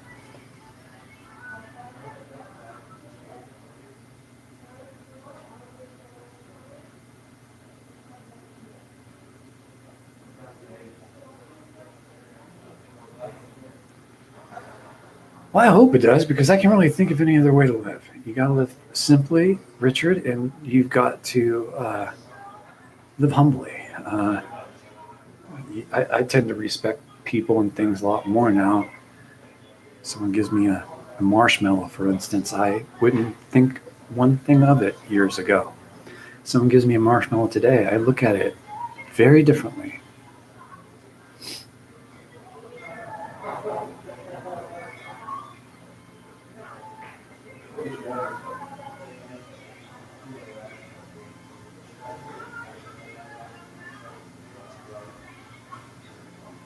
I needed this indeed.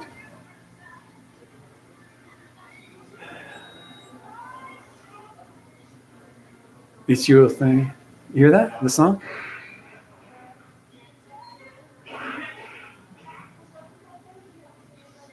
It's my thing. And I do what I want to do.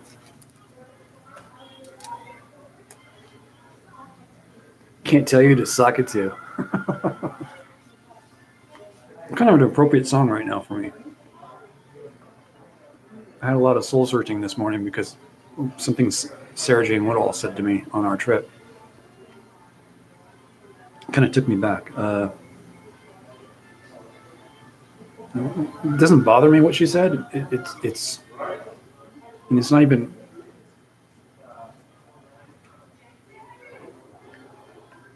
How can I put this?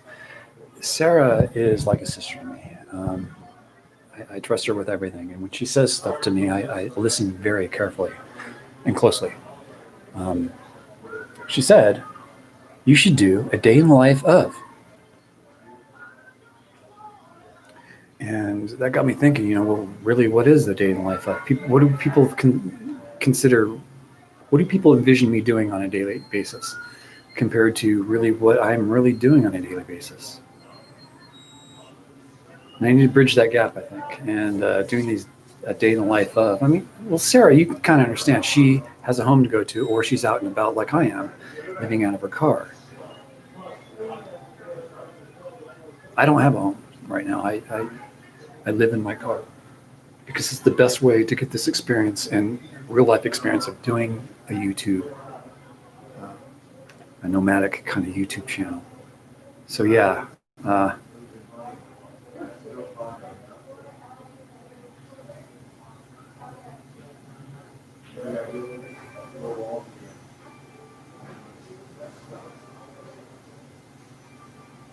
Yeah, you got to follow your passions.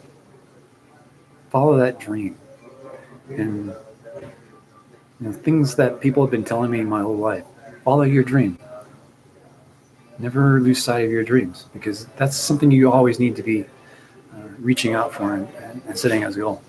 If you do that, you'll end up very happy in life. I'm almost positive. If you always try to follow your dream. So thanks, Neff. You're absolutely right. I definitely needed this, Richard. Thank you.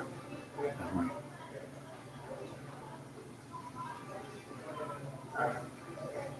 Well, this is what I do.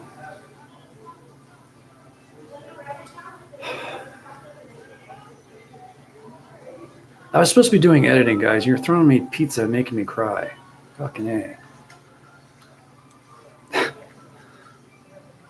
What do, I flip to a scene on my screen that's me sitting in a hot spot,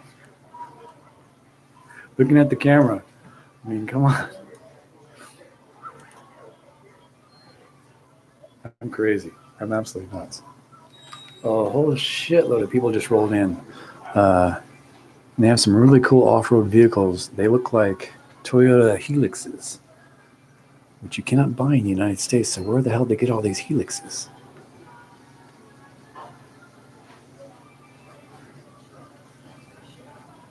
I don't know.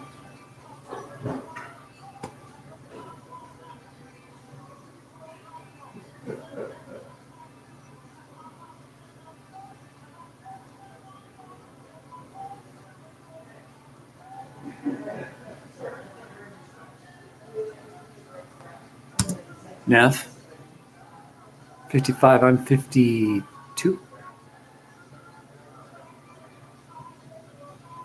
My 50th birthday, I do the line in the sand. I said, no more of this bullcrap. And I started doing my YouTube channel. Seriously.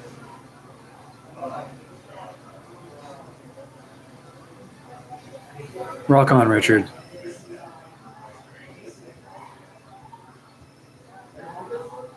Thank you, guys. I needed this chat more than editing the video. The video will get out on Wednesday. Don't worry. I'm not going to do 2 weeks in a row without a video. I'll put in the time, but thank you for this last hour of conversation, because and the freaking pizza, man. Thank you. Thank you, everyone. Y'all rock. And the reason why this channel is around is because of you guys. So thank you for having me along.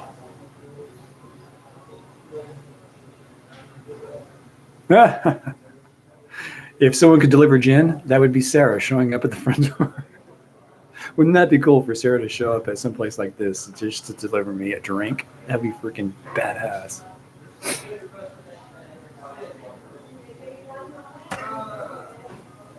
I made Sarah some steak at camp in exchange for some good gin.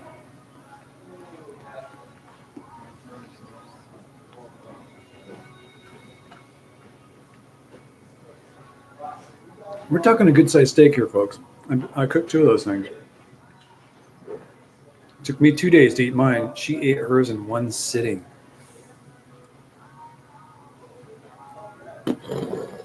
That little girl can put some freaking food away. And where it goes is beyond me because she ate more steak than she weighs. So I don't get in an eating contest with Sarah Jane Woodall, is all I have to say. And I think she was in an food eating contest at one point, if I remember correctly.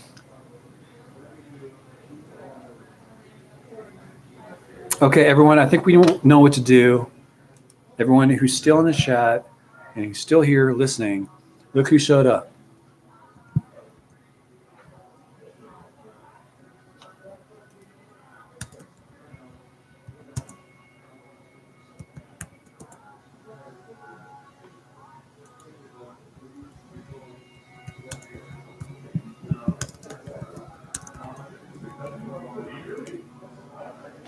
Let's give Est a big thumbs up. Thank you for the pizza. Thank you so much, pizza. I'm looking at my monitor now, but thank you. Thank you so much. Lifesaver.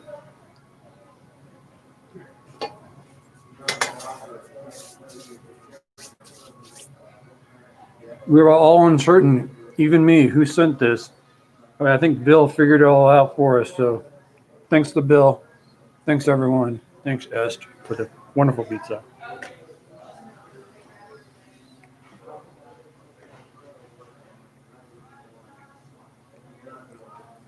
She was in a spaghetti eating podcast. You gotta be kidding. That's even worse. It's all pasta. It's already compressed, in other words. Yeah, Tom, she can eat and she can drink.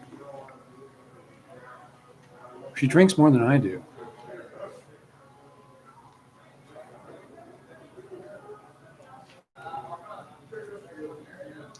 S rocks.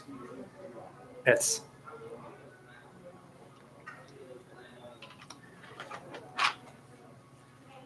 Okay, there's like 30 bodybuilding guys who drive off-road vehicles for pretty much a living. I think they're all here at this hotel. So any single girls in Pahrump who are watching this, I highly recommend getting your ass over here because Brittany's having a field day with like all these men hanging around with hardly any clothes on. So just saying.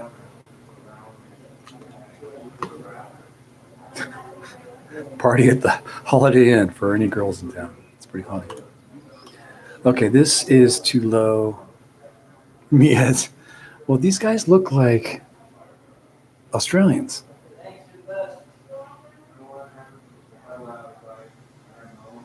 They look all like survivalists. Like they're dead serious about what they're doing. And they're all on their phones right now. Walking around doing the phone walk, you know? You know what I'm talking about? We can all do that, right? Where's my phone? Oh, I'm using my phone as the monitor. Crap. Okay, well, I'll use my wallet as the phone. So let's see if I can do this. I'm important on the cell phone. Don't do that. No, we'll do that in the morning.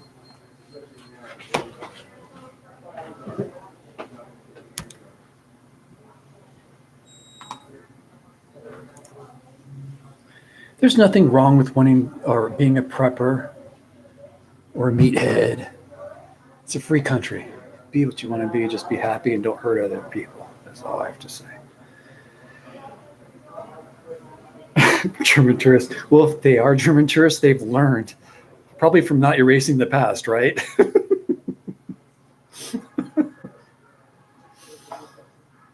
Hey, Lisa. Welcome back.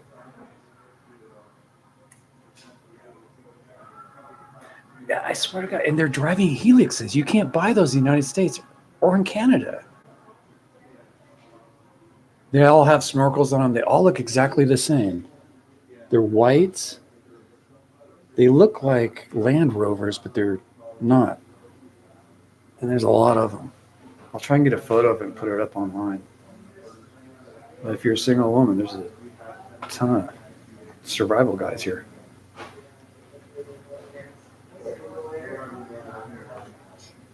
Kind of interesting what you see in this hotel when you just sit up front.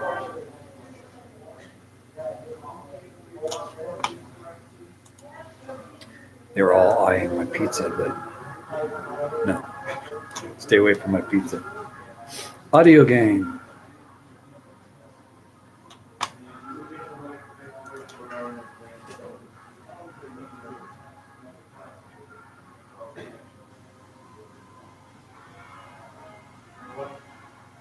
Enough. Can I say eBay?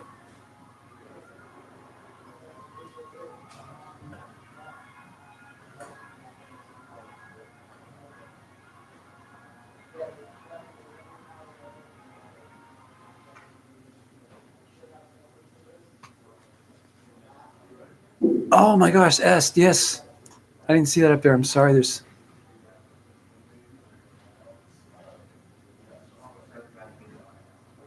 Yeah, I think last time, a couple live streams ago, someone said that they would send me a pizza. So thank you. Thank you. I do remember that.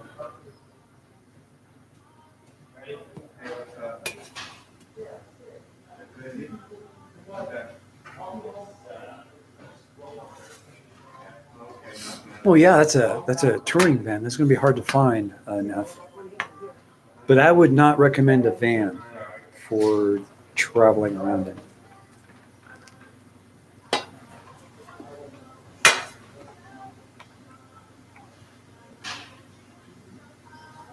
Have you ever worked on a van? They're a bitch to work on, man. Don't buy a van.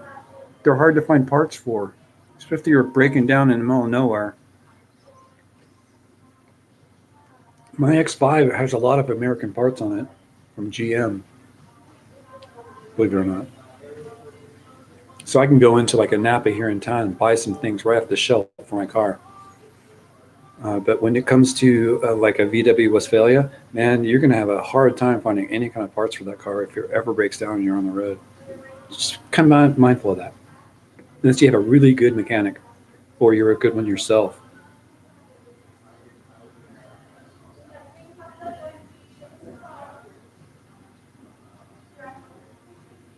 Yeah, if you're always lean, you know what I mean, Richard. You're always scratching at the door. You're never complacent.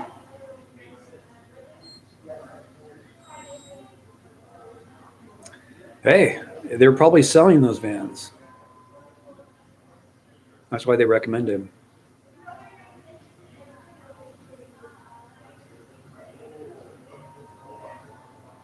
Don't buy the first year Bronco.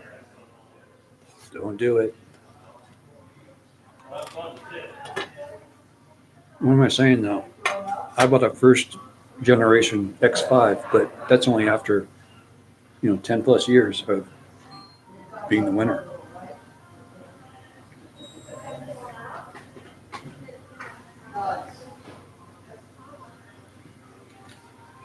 Buy a 4x4 van if you're going to buy a van, because vans do not get good gas mileage.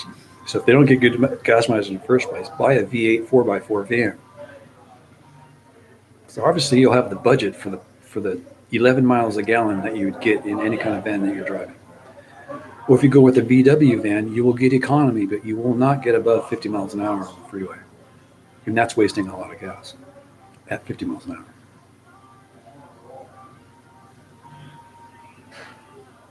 Yeah, 4Runners are cheaper. I think a 4Runner like Sarah has these days, you can get used, I don't know, 20 grand-ish with about 100,000 miles on it.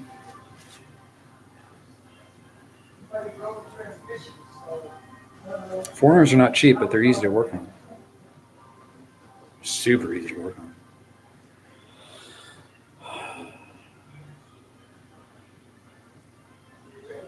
Heck, the reason why I have the X5, well, one reason is I paid very little money for it.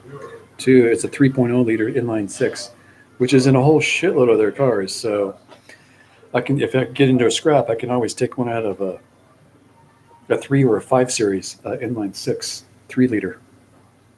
Pop it right in. Automatic or manual. The only difference between an automatic and a manual block is the pilot bearing. In the BMW X5 Gen 1, that is.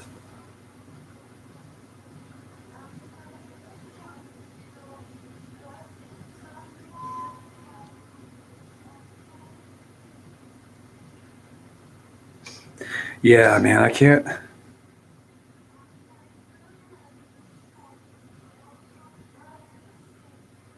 Yeah, a diesel. I'm not sold on diesel off-road yet.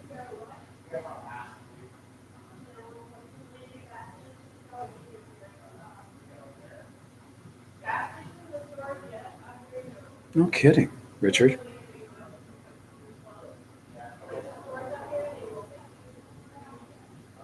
Yep, Richard, I know what you're saying. It's exactly the way I feel. Yeah, I might look strange to other people, but I've never been happier in my life living the way I'm living. It's almost, it's a strange feeling. It shouldn't be strange for me to feel this way though, but I feel very grateful that I gave everything up to see what I can see now and how I should really behave in the world. This trip changed me forever. I wish I could teach it, but I don't know how. I think just by showing people what I'm doing. I mean, the videos you're seeing that's my life. That's how I live. I live every day to go to another place, to think of another place to go see and experience and share with all you guys. So, yeah. It's not that I'm looking for locations that will blow your mind. It's just I'm looking for places that are interesting to me and sharing with you. You all.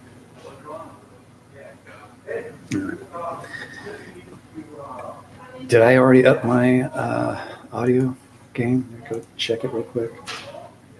No, I didn't. 10 dB.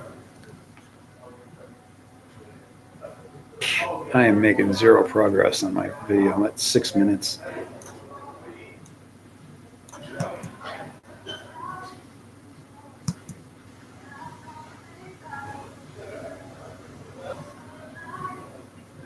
Free of the monkey on my back? Exactly. You clear out all your debt, you even up with everyone, and you shut it down. That's what I did. I shut my business down, which was my corporate world life.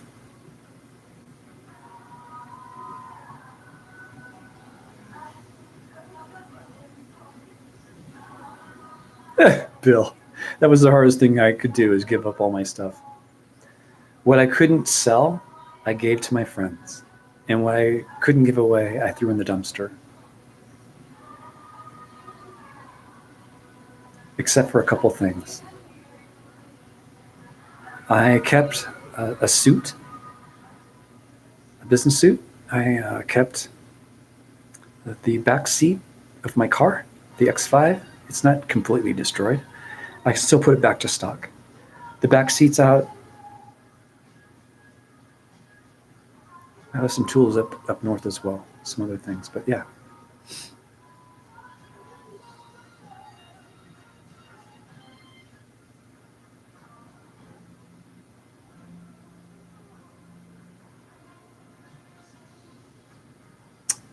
Interesting, Richard. Damn, day trader, huh? So,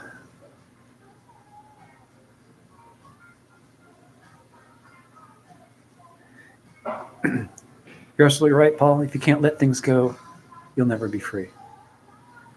You're absolutely right.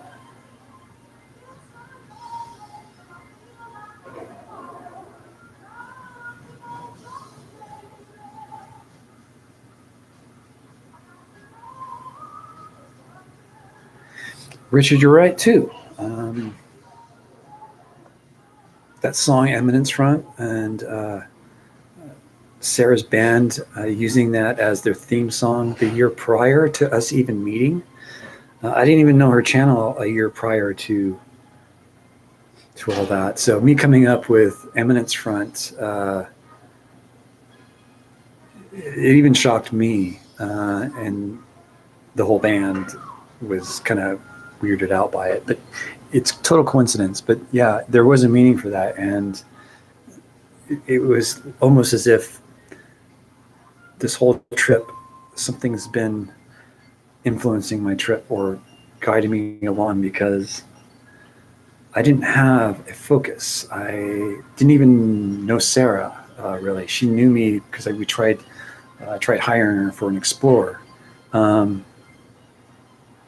that fell through and my channel happened. Synchronicity, possibly. But a lot of synchronicity going on in many different areas, like where I stopped to stay the night. For the very first night I was in the car was in Baker, California, at the Bun Boy Inn. It's still there. The remnants are there. And then I drove into where I camped for the first couple of months, and the TNT Railroad became available to me. Things started connecting. I started going into following the railroad to different mines. Things just started falling in place, and I was meeting people that were telling me to go to different places, and sure enough, it was right along the same track. It was amazing. And meeting Sarah, becoming friends with her, and how she's helped me this whole way, and then me getting monetized, and then me getting live chat in place, and then the money stream is starting to happen. Everything's just kind of falling in place, and I'm not really pushing it. Martin, hello, how you doing? But it's almost as if like there was a ghost pushing me along, like not letting me give up, and always giving me a glimmer of hope just around the corner kind of thing. Like, you can make it through this. This is waiting for you around the corner.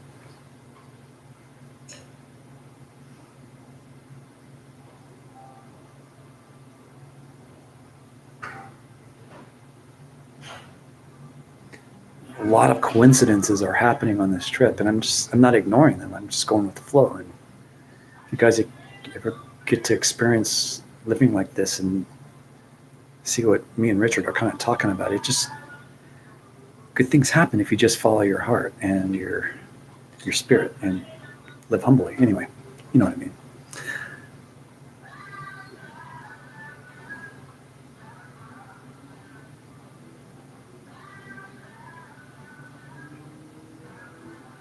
There's still one more piece for you. Oh yeah, please, yes. Thank you. My next adventure? No problem. Anytime. Where? Anytime. No, anytime.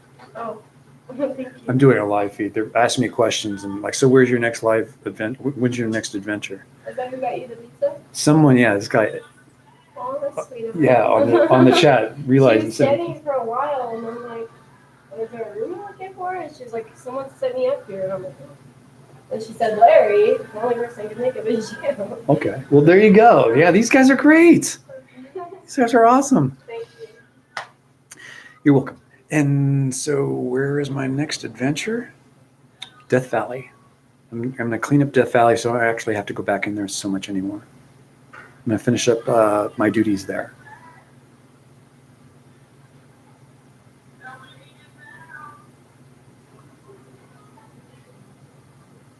Okay, do a night as well.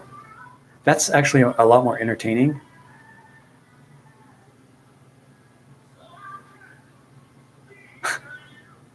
Enough philosophy. What's coming up in the life of Larry? You're right. I should do a night version because I have more fun at night. I actually have a good time at night, star watching and whatnot. Okay, Naf, email me. Please tell me that you know what your handle is on YouTube if you're using a different name. But Naf, yeah, keep in touch. Freedom is following your bliss. I agree.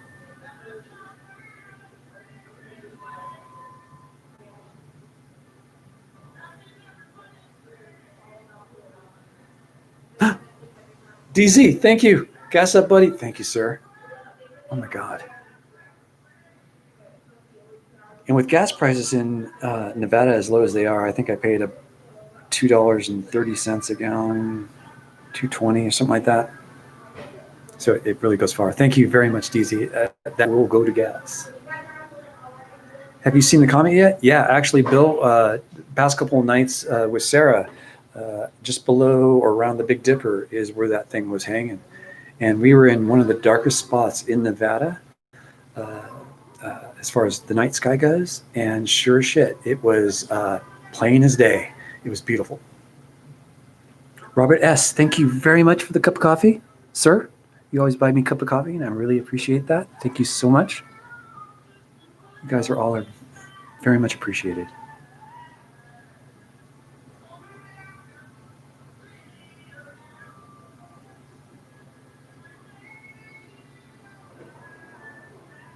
Okay, now I will check it out. Copying now.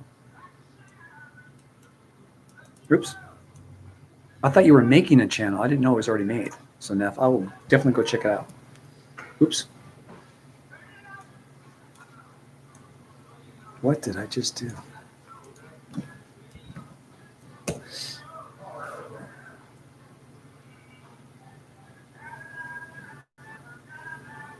Did I take... What?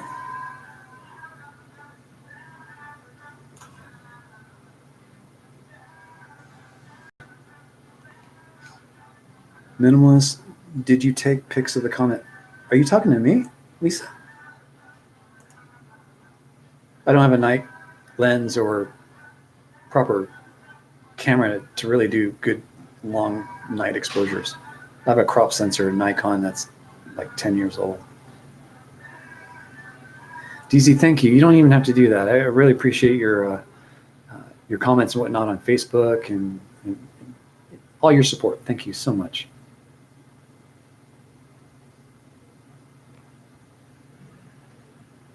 Oh, okay. Did I get? No, I did not. I'm not much of a nighttime photographer. I own a tripod, but I rarely use it. I only use it if I absolutely have to. I don't like tripods. I don't even like my monopod, but I have to use it for stabilization. And now that I have the gimbal, it's like having a tripod, but I'm walking with it. But I like movement in my shots, so the gimbal really sets that up for that. And even if I tried using my current setup, the sensor is just way too small. Too many artifacts.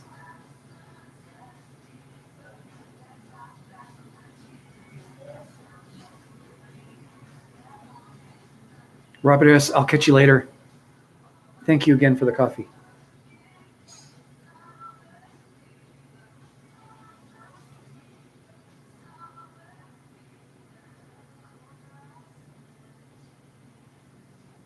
I'm a good man. DZ, I'm a crazy, crazy dude. I live a very strange life.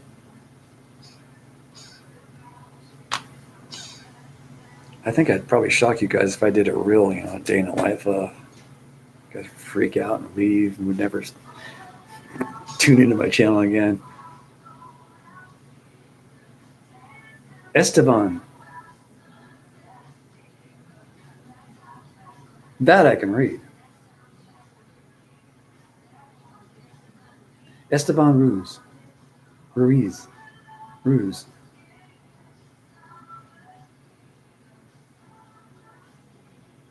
I like to think of myself unique, but I do look kind of plain Jane, like a straight shooter. But when people get to know me, they're like, "You're a strange cookie, my friend." Hey, Ryan. Good evening. Thank you. Good ones are coming next week. This week is going to be a day, not day. It's going to be a vlog style of my last outing with Sarah, where we went how fast things kind of happen. We'll see, Lisa. I'm gonna think about doing that. The places I go that you guys don't know about. What just happened? Why is it? is going on?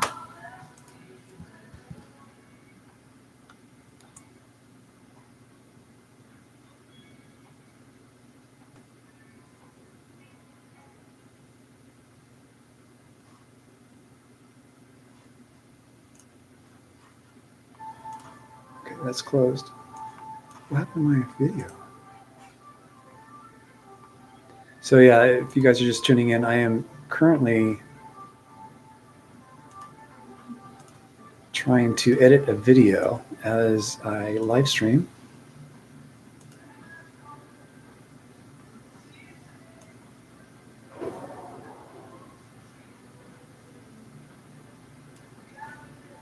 What?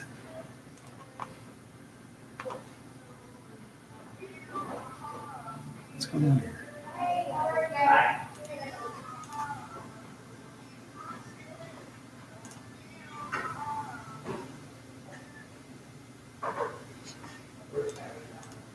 Tom?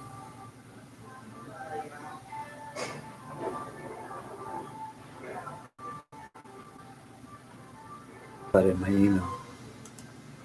Thank you. It's very nice of you.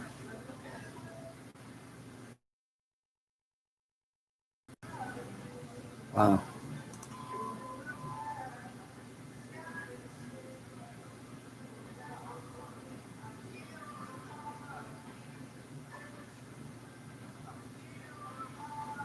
Wow.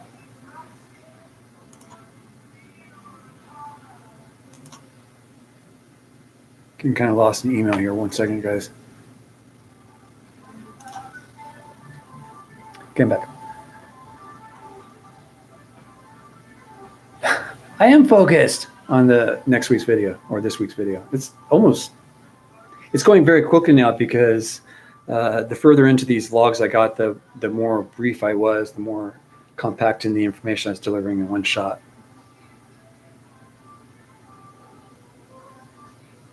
You guys can hear that music, huh?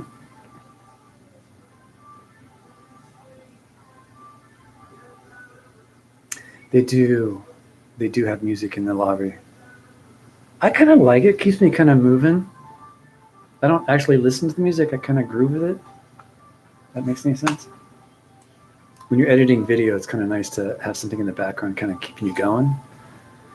And when it comes to setting audio levels, that's why I wear the earphones, so I can hear it has noise canceling in it too, so I can hear the audio really, really well with these things on. And hopefully you guys have never had to complain about my audio levels, or recently haven't, or in the last 2 years haven't, because I've figured out the key to doing that. And that is, I just find a channel that I like, and I pull one video from it, and if I like that video setting, which I have been for the last 2 years, I play that video first, and I set my audio earphones up to be that okay level. This is the medium level at 50%. That's where I like it.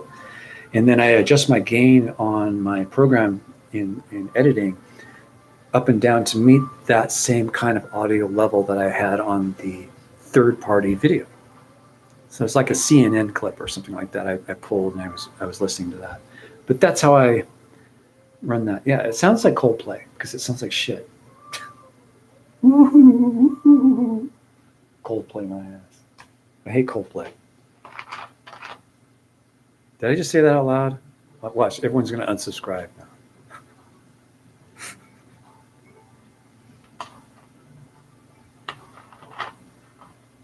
Okay, good. Thanks, Bill.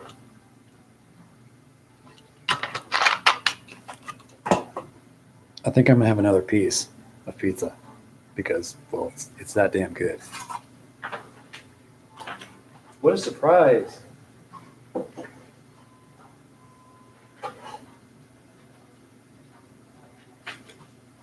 I shared with Brittany, the front lobby person here that's working here at the inn. She's very appreciative of the pizza as well, Est. Just letting you know.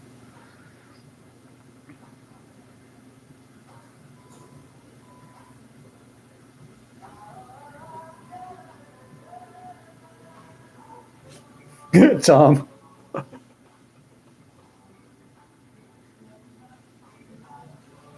Tom, I didn't know you like Coldplay, man.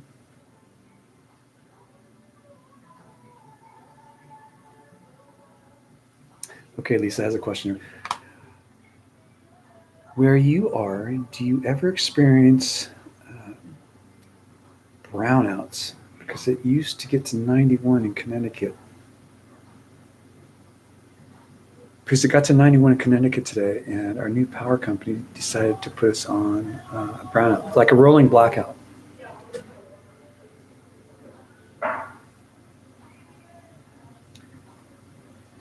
Uh, I live off grid, so even if there were rolling blackouts, I wouldn't be affected.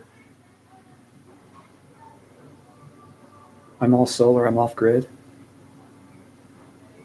Like right now, if I were in here and power went off, I would just move my studio outside to the back of the car and plug into my power in the solar unit. Now we're good, Tom. I don't like Coldplay at all. EDP's for you. Okay. No, we haven't had any rolling blackouts, but I think California did within the last 12 months, they had rolling blackouts, but that was due to fire. I think it was fire prevention. They were worried that lightning strikes due to the power lines being too close to the dry brush would catch it all on fire. It's Domino's Pizza.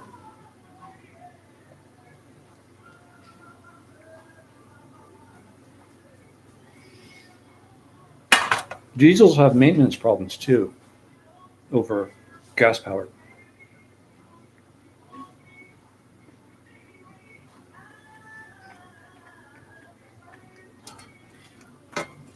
If you're going to be doing cross country in a diesel, you better know how to work on them.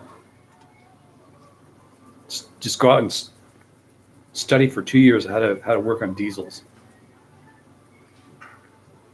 Hey, Martin, catch you later. Tune in later if you want. What time is it? 4, 5? Next video is on Wednesday, and then every Wednesday after that. The best pizza is Domino's or Round Table, one of the two. Definitely not in Little Caesars. Little Caesars has the cheapest pizza. I think it's what, like $5 or $6 for a pizza there. It's not bad.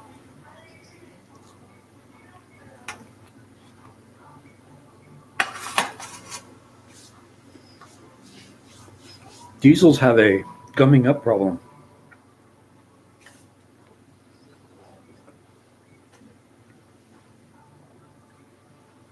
Parts aren't really available for them either, unless you're living from a van that you're leasing, and then you can roll it into the place you bought it from or leasing it from, and they have them fix it.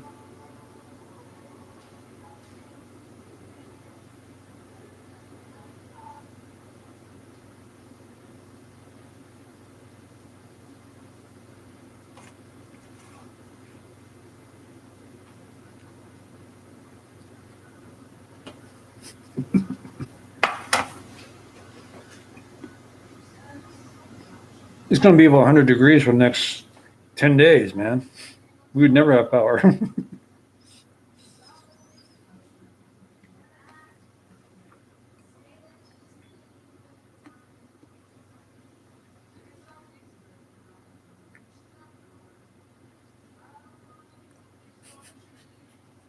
Sorry, Ryan. I'm enjoying this pizza.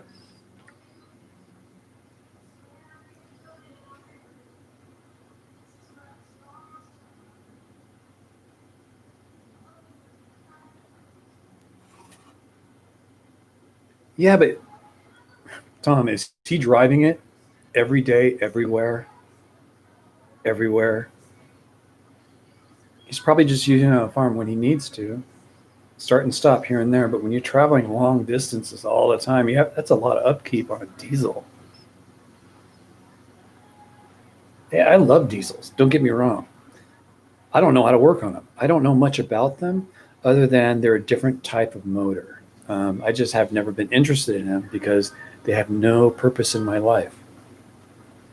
I'm not on a farm. I'm more race-oriented, car-oriented, truck-oriented, not really diesel where you need Superman torque. that I have a lot of respect for, like a Cummins diesel. It's basically farm equipment, and you know where I come from. I love freaking equipment, especially from farms. And hey, Rex, hey, how you doing? Debbie, hey there. It's currently 113 degrees in Baker. Yep, I believe that. My first stopping point, Baker.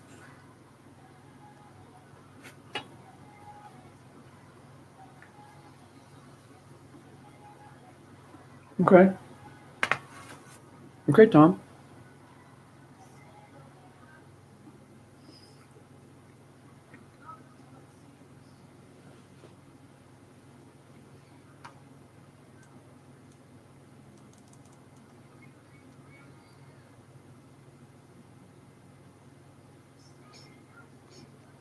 How's Rex doing today? Good.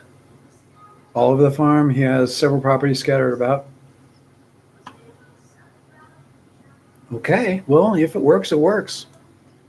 I don't know one person nomadic that uses a diesel. Well, yeah, Cummins engines are they're not really, it's a farm engine. That's why it sounds like a freaking tractor. They're built tough, but they still gum up. He takes good care of his diesels, I bet. He's a farmer, he must. But for your average Joe, I don't think so. If you're mechanically inclined, you have a lot of common sense, and you're willing to go that extra step and learn how to maintain a diesel engine, then yeah. But I know they have gumming issues, especially Fords, the non-Cummings. Oh, yeah.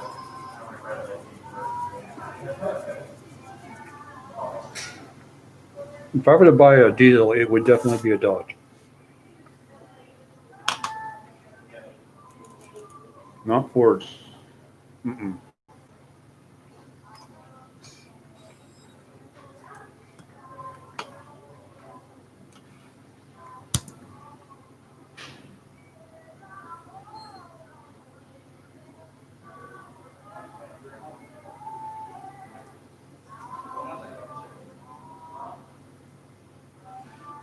Hey, Ghost Town guy, it's going good.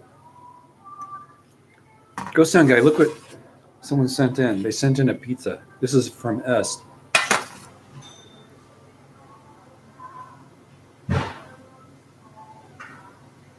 I had a Ford F-250 V10.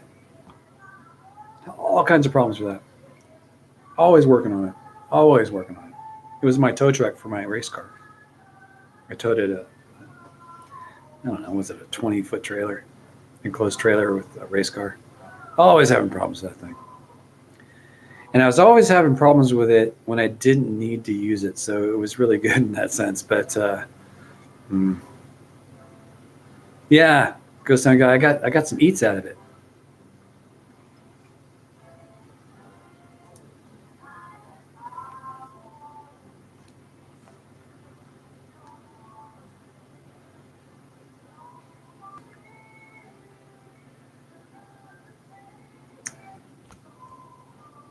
I've been on too long because my battery in my earphones just went dead.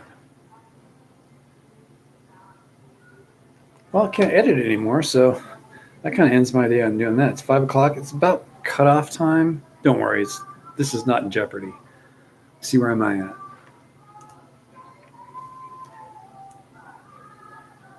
Oof. Okay, I got a ways to go, but it's not in jeopardy for Wednesday. I got maybe a quarter done, maybe an eighth of the total video.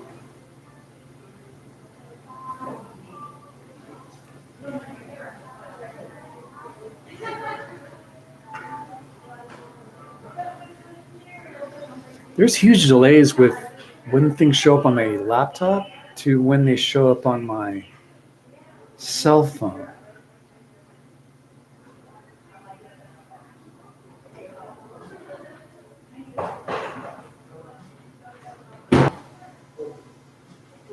Hey, Tom, I think Cummins, they date a lot, I guess. They move it around. It's a tractor motor they put in vehicles once in a while. I think goes to the highest bidder kind of thing. I don't know how that works out. Paul asked me, do I have a metal detector? I do not have a metal detector.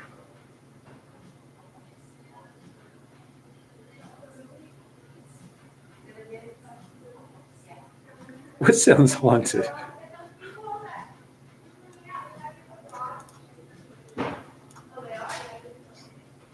Sounds scary. I don't know. Cummins diesel motors are badass.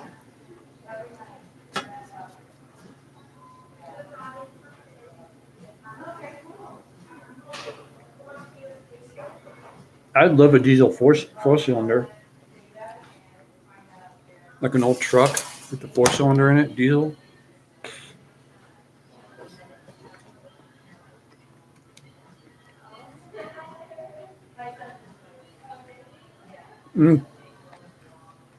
Sorry, Tom. Yeah, the delay does sound haunting, doesn't it? Like, I just saw that. Wow. Hey, Scott. Yes, I do have a home base. It's Pahrump, Nevada. That's where I'm broadcasting from today. Richard asks, let's see here. Okay, Larry.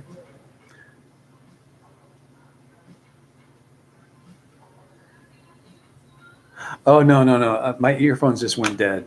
So I have to charge those up. It's going to take at least an hour. I'll jump back on after that. But I'm not going to keep you guys much longer. Do I have a home base, Scott? Yes, I do.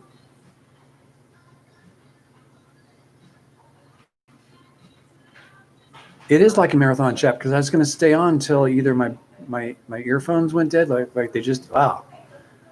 I've been on since 10 o'clock. So this is my third one I had to start up. But yeah, I'll be signing off here momentarily.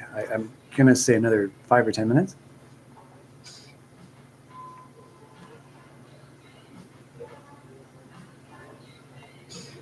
Yes, I am building up funds to do that, Richard. And I believe Tom sent me some money actually to do that. He donated some cash. So big thumbs up to Tom for helping me get there. He's one of those mainstays of the channel. He's a good guiding light for me. Tom is.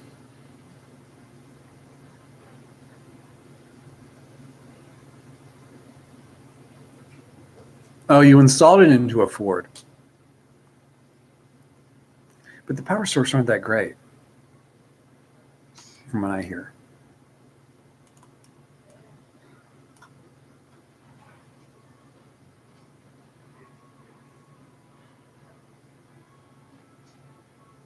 I did like those, and you know what? She took those photos herself. She's a very good photographer on her own. Matter of fact, I like how she frames shots up. She's a really good photographer. The stuff we usually see from her are selfies, but she really knows how to frame a shot. I've seen some of her more artistic shots, and I like them a lot. She should show more of them. Did you like them, Scott?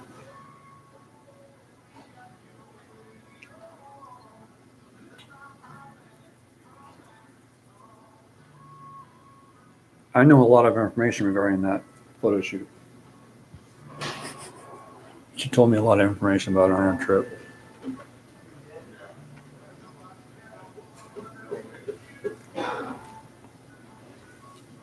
And they will stay a secret.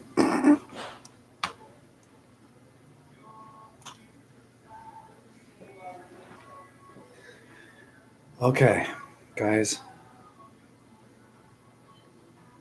I got a few minutes of editing done today, total. But this video, guys, we'll be able to see on Wednesday. Probably won't be doing this tomorrow. I'm going to focus a little bit more on that tomorrow, my editing. But as Richard would know, once you get the framework done at the very beginning, it kind of falls in place after.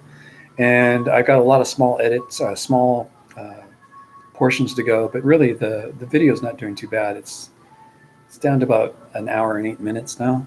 So yeah, it's going well.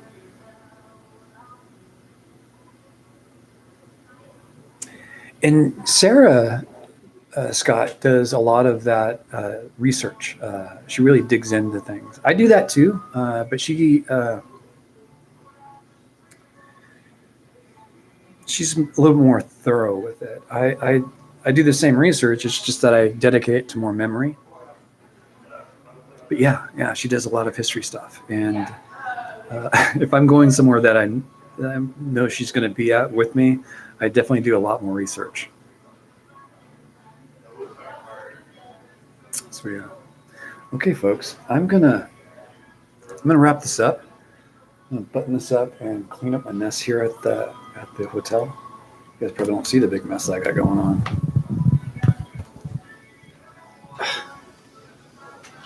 Does that help?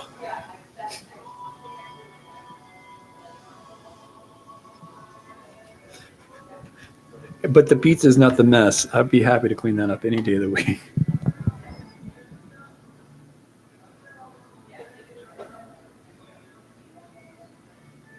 Thanks, Scott.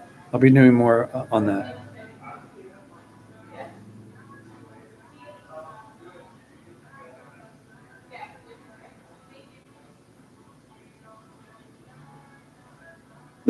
Bill, don't go now. Yeah, I've only been here all day. And I'm going to be honest with you guys. I'm going to turn this off and I'm going to go for a swim today. And then I have to figure out where I'm going to go camp tonight. I'm probably going to go camping. Well, I better not say, but I got some places in mind for that. Timo, how you doing? Tim's come and gone, what, 2 or 3 times today?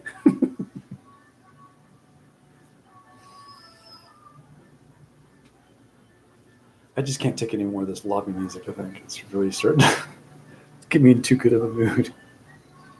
But I've had a lot of fun talking with you guys, and I'll do this more in the future, I guess, impromptu. But I guess if you guys want to make this on a reoccurring thing, I can do it on Mondays when I do it. Maybe I should let you guys know when I'm doing that. I'll say I'll have Marathon live going soon or next Monday kind of thing.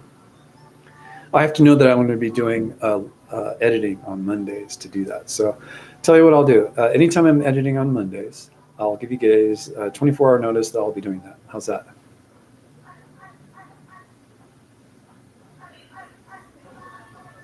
Esteban, yes, I did enjoy the pizza. I will continue enjoying it through the night. Debbie, catch you later. Thanks for tuning in. Esther, thank you for all the donations, everyone. Tom, thank you for the very generous donation today. Thank you so much. That will go a long way to get me into that lens. So thank you.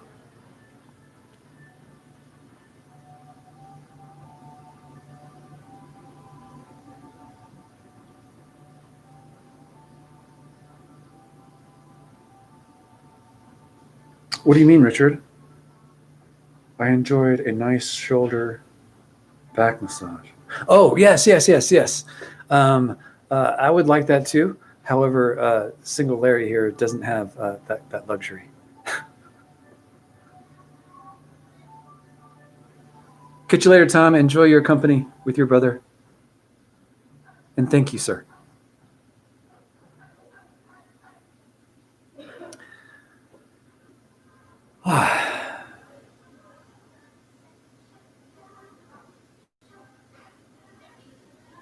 Bad framing of a shot. It's probably because I'm not looking at the screen right. Yeah, there you go.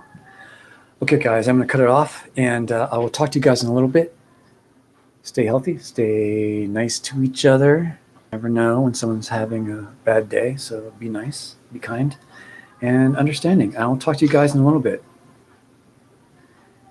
Can we get a massage girl to the Pahrump holiday? You don't. But I'd rather. You're absolutely right, Debbie. You're absolutely right.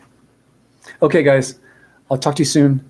MS from X5 and Larry Ward out. Oh, wait a minute. This is not one of those videos. This is the end stream video, and it's always the difficult part. Look at that big black hole right there.